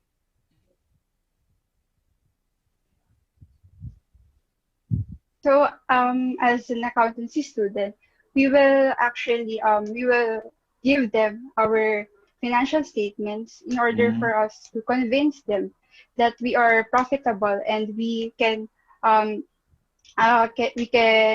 actually pay for them in the future, and we can assure them that we will be able to pay everything, including the interest, with our cash flow, financial position, and also our income statement. So yes. Okay. Okay. Thank you. Good. Well done. Thank you, Najla. Thank you. Yeah, thank you so much, Mr. Maybe Crystal wanna add something? You just showed the raise hand feature before. Yes, it is about the profitability of the business. As mentioned earlier, we see the business as an ongoing service business in the future because delivery service businesses are highly in demand today as well as in the future, since we are delivering or distributing necessary goods to the Filipino masses. So that is one of the reasons why we see our business as profitable and also as a good indication for our investors, potential investors, as well as our creditors. That will be all. Thank you so much, Crystal, for your feedback for the judges. And thank you, Mr. Rifki, and also Ma'am Evangeline for your insight to Team 26. And for the next session, I'd like to move to Team 27. They come up with the title of product Coffee Ground Spot, and their team members are Mark from Mapua University, Charles from Malayan Colleges Laguna, and also Celine from Malayan Colleges Laguna. For Team 27, time and screen is yours, and your 10 minutes start from now. All right, so I hope you can hear me. Okay, so a pleasant day to you all. Today I'll be presenting to you Pots & Co.'s, our company's business plan titled Innovating Plant Pots with Used Coffee Grounds as a Form of recycling waste materials into a New Product Design. Next. Now, to start off, I'm sure most of you here have experienced drinking coffee at least once, because let's face it, we're all college students here and there are even some working professionals who've had days where we need to drink coffee to start our mornings or to keep us awake at night because of a report that's due for tomorrow. So all of that coffee consumption creates this byproduct when coffee is being brewed. And that end result creates used coffee grounds, which are normally disposed of in landfills. So according to the International Coffee Organization, which is an actual organization, by the way, so the increasing demand for coffee, especially in the Southeast Asian region, the Philippines is one of the main net importers of coffee, and its markets are shifted towards soluble coffee, which is ranked the highest in terms of its consumption among the region, while Indonesia is one of the biggest exporters of coffee in the entire Southeast Asian region, just behind Vietnam. And it also boasts the highest consumption of fresh coffee in the region, which means there will also be an increase in terms of coffee grounds being thrown in the landfill. Next. So that's when our team, which consists of me, yours truly, Mr. Mark C., Ms. Celine Elepaño, and Mr. Charles Pomasdero, decided that we could make use of this waste as a potential material for our product design, used coffee grounds-based plant pot. Next. So this is Pots & Co.'s product, Kapaso, Kapeng Paso, an eco-friendly pot made from used coffee grounds that provides an organic slow-release fertilizer as well as an insect repellent. Sorry, next. So there, as you can see, it can be used. It's made from used coffee grounds. Next. So it is an organic fertilizer, which is a slow-release fertilizer. Next. And it is also an insect repellent. Now, to go further into detail on what makes the product stand out to the competition is through Pots & Co.'s SWOT analysis, which is what Ms. Celine will be discussing. Next. For the strength, first we have used coffee grounds are one of its main ingredient or component, which can also act as plant fertilizer. Caffeine from the coffee grounds can act as repellent and protect the plant from having pests. It also helps reduce the coffee grounds that will be sent to landfill. And lastly, it is made with eco-friendly and biodegradable materials. For the weakness, from a socio-economic perspective of B2B, it will be a costly alternative for plastic pots, which are often used as primary pot of florists. Also, it has a short product lifespan. Next. Moving on to the opportunity, there are existing groups in the Philippines who share the same interests in plants, which can be potential customers for the product. Emergence of sustainable consumer behavior and shortage of plant pots due to high demand in the new normal. And lastly, for the threat, limited sources of coffee grounds from nearby coffee shops, as some coffee shops might not allow the business to get their used coffee grounds. Existing competition in the pot industry, established and reputable competitors, and durable pots from competitors. Next. Proceeding to the operation aspect, the business will function from Monday to Friday from 8 a.m. to 4 p.m., which will be allocated for creating or manufacturing the pots and selling it from customers and businesses. Saturday will be used only for purchasing the materials needed for production. Next.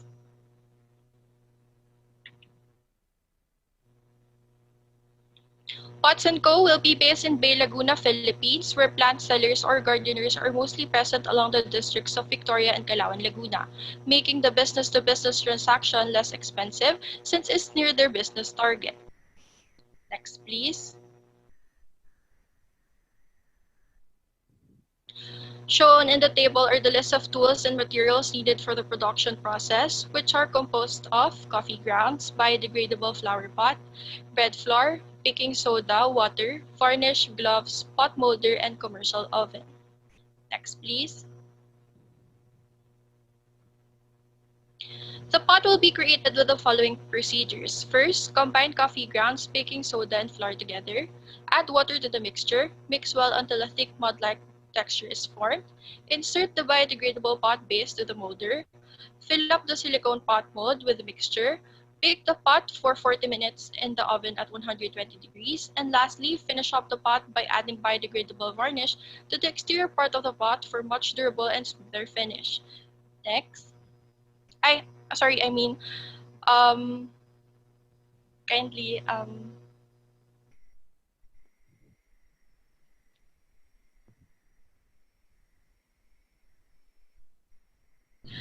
Provided that all the materials are made of biodegradable materials, we expect its useful life to be 3 to 5 months since the product will decompose. However, we see it to be sustainable in the long run since once it decomposes, it can be planted directly to the soil, which can fertilize the land and promote healthy growth for the plant.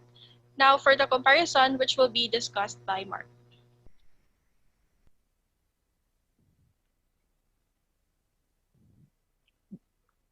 Next, please. All right, thank you, Celine. So in comparison to the competitor's clay pot with Pots & Co.'s product, Capasso, we see that it is a more affordable and sustainable despite its short useful life. With an ordinary pot, you will need fertilizer and insecticide, and there are instances where a clay pot can be destroyed on accident, whereas our product is designed to have a short lifespan regardless of how well you take care of it, since it is biodegradable pot, while providing all of the necessary needs for a plant, a slow-release organic fertilizer, and insect repellent.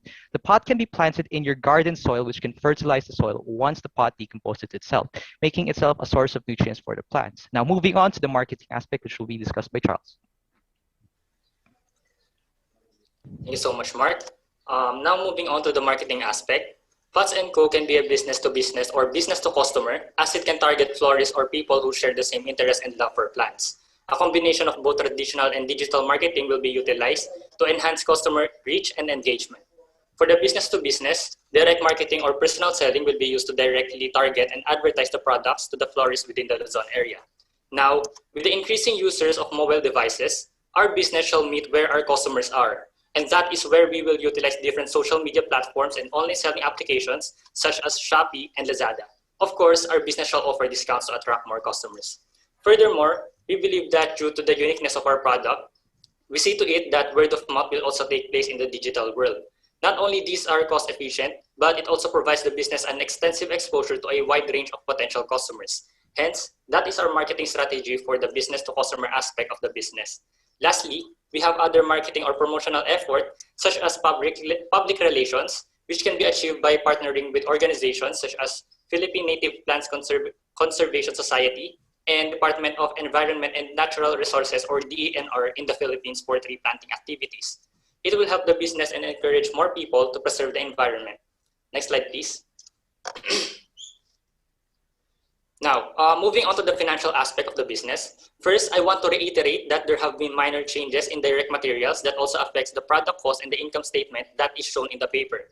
However, we will follow the cost and the income statement provided in this presentation, since this is more realistic as compared to the one we submitted in the paper.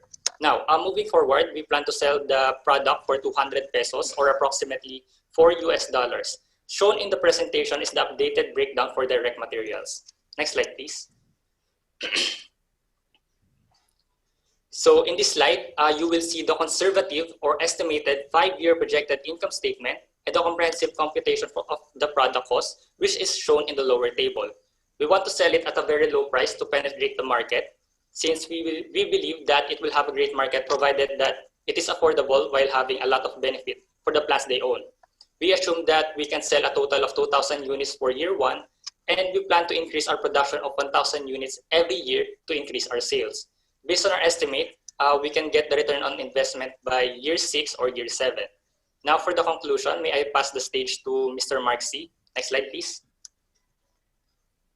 All right, so thank you, Charles. So once again, this is our business product, Kapaso, Kaping Paso. And to conclude, we see the opportunity in this product as a long-term solution that benefits to us as a business and to consumers, as this can lessen the waste of used coffee grounds being thrown in the landfill, while also helping the plants of our potential customers to grow. Hence, we came up with this product as shown. Next, please. So this is Potts & Co., Team 27. Thank you for listening to our presentation. Thank you so much for Team 27 for your great idea regarding coffee ground spout. And actually, you use the waste of coffee grounds by creating an alternative to plastic pots or clay pots, which are harder to recycle. And it's really good for the environment. And I'd like to invite the judges to give your insight and also opinion. I can start with Mr. Rifki. You can give your opinion, suggestion, or also criticism to Team 27. Yeah, thank you, Najla. Okay.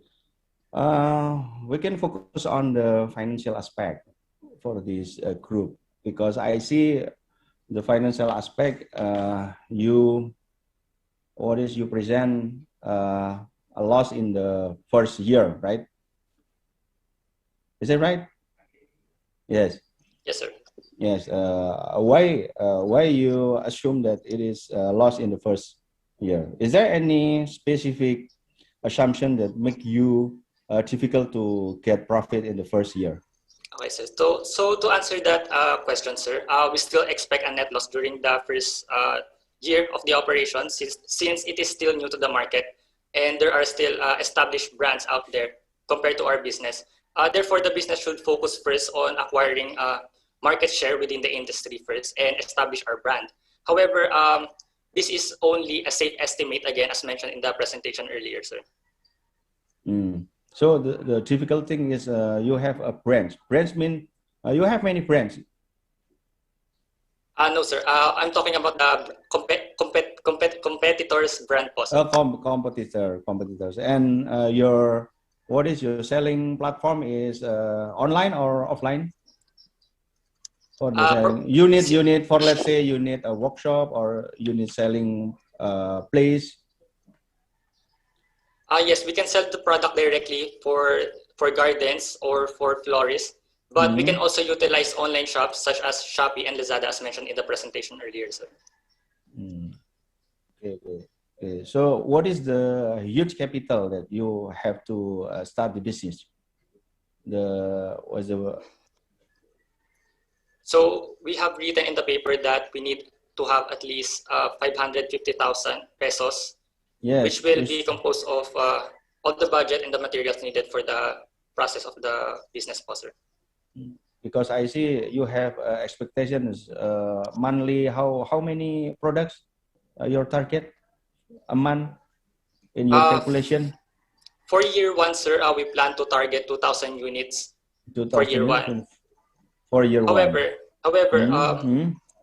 however, despite it, given that the useful life of our product is quite short because it can decompose, we might increase the production.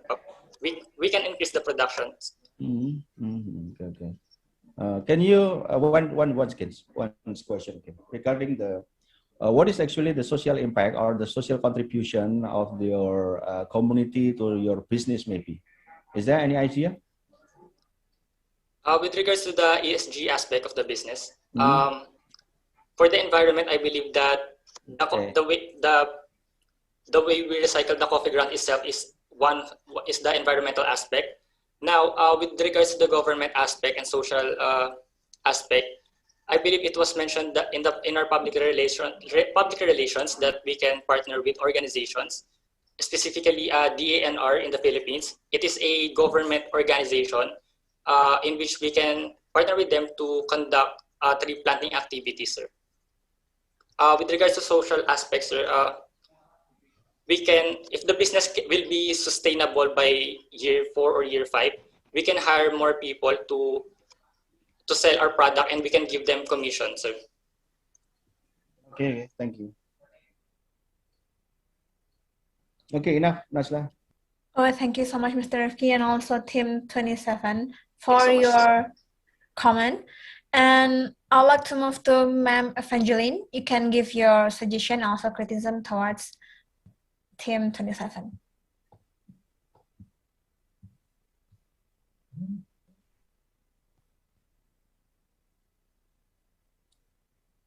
Excuse me, Ma'am Evangeline? Sorry, I was muted. Okay. Sorry again. Yeah, no problem, ma'am. So I would repeat my what I am saying. Okay, so you have mentioned in your report or in your presentation that you are having problem as to the supply of your material, which is the ground coffee waste, isn't it? Okay. You have mentioned that the establishments you are targeting to supply you might not give you the permit to get their waste material. Okay, what do you think would be the remedy for that?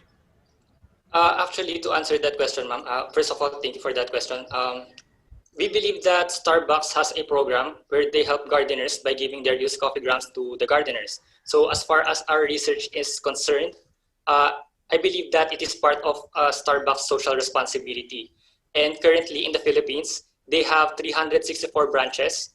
Our business can also reach out to other coffee shops, especially local ones outside the region where the business operates, like National Capital Region or NCR.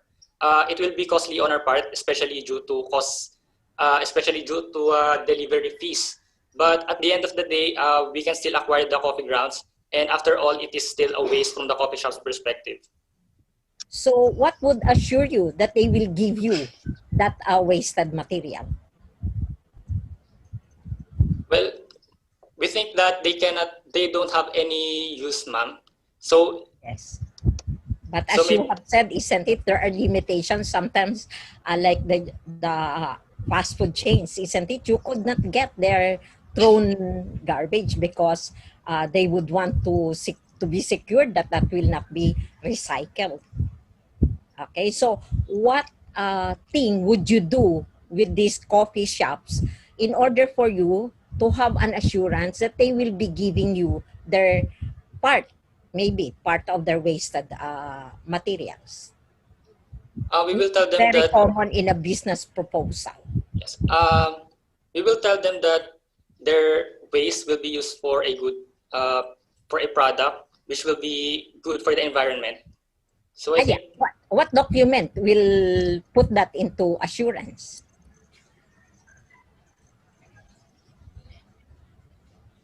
Actually, ma'am, sorry, this is Mark. See? Yes, okay. yes. So I'd like to add on to what Charles is saying. For the assurance mom, perhaps na what we could do is to provide them the document of of how our businesses work, of how the process of how we use their coffee grounds, and then the other solution that I thought of is either we source it from landfills, or it can also be, because as we all know, I stated earlier that Philippines has a very big market for soluble coffee. So there will most likely be manufacturers for soluble coffee. So when they produce the coffee, that's where we could also ask the manufacturers of soluble coffee for their used coffee grounds, because most likely that will also be the case. Okay. Yes.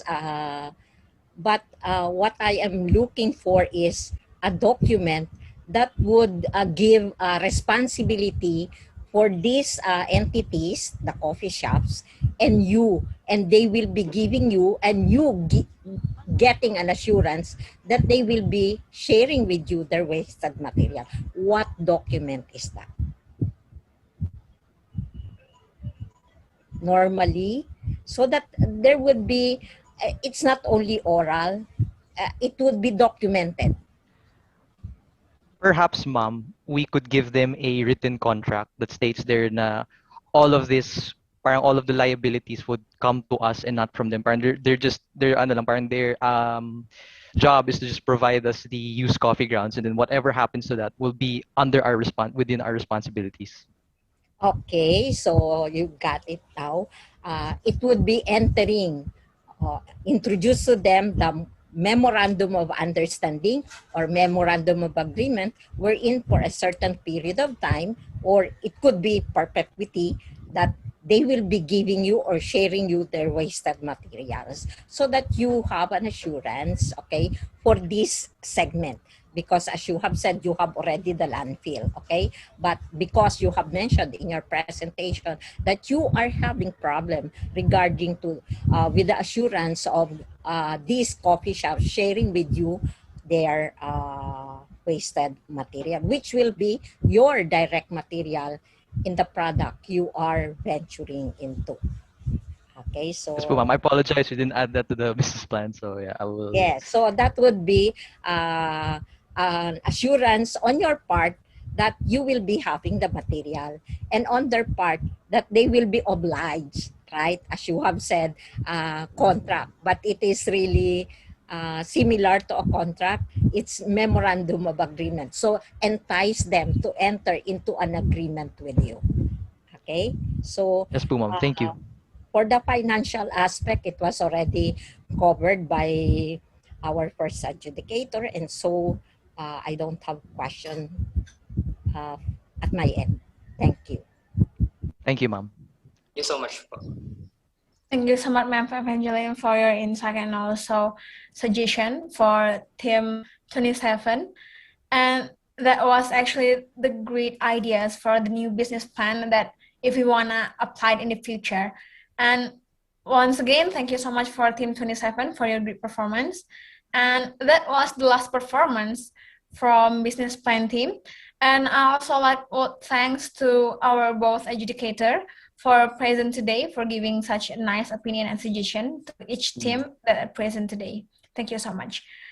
And for judges, you can fill the score in the spreadsheet for their proposal and also presentation right away, so it can be calculated to choose the best 3 from this final, and it will be announced. And thank you so much for our beloved judges, committee, and also participants who contribute to this competition. I hope all the team will get their best scores for their great presentation and performances. And I will give the next stage back to Master of the Ceremony. Ms. Ulfa, time and screen is yours. Thank you for all the participants. By the end of the competition, the session of the second day has also ended.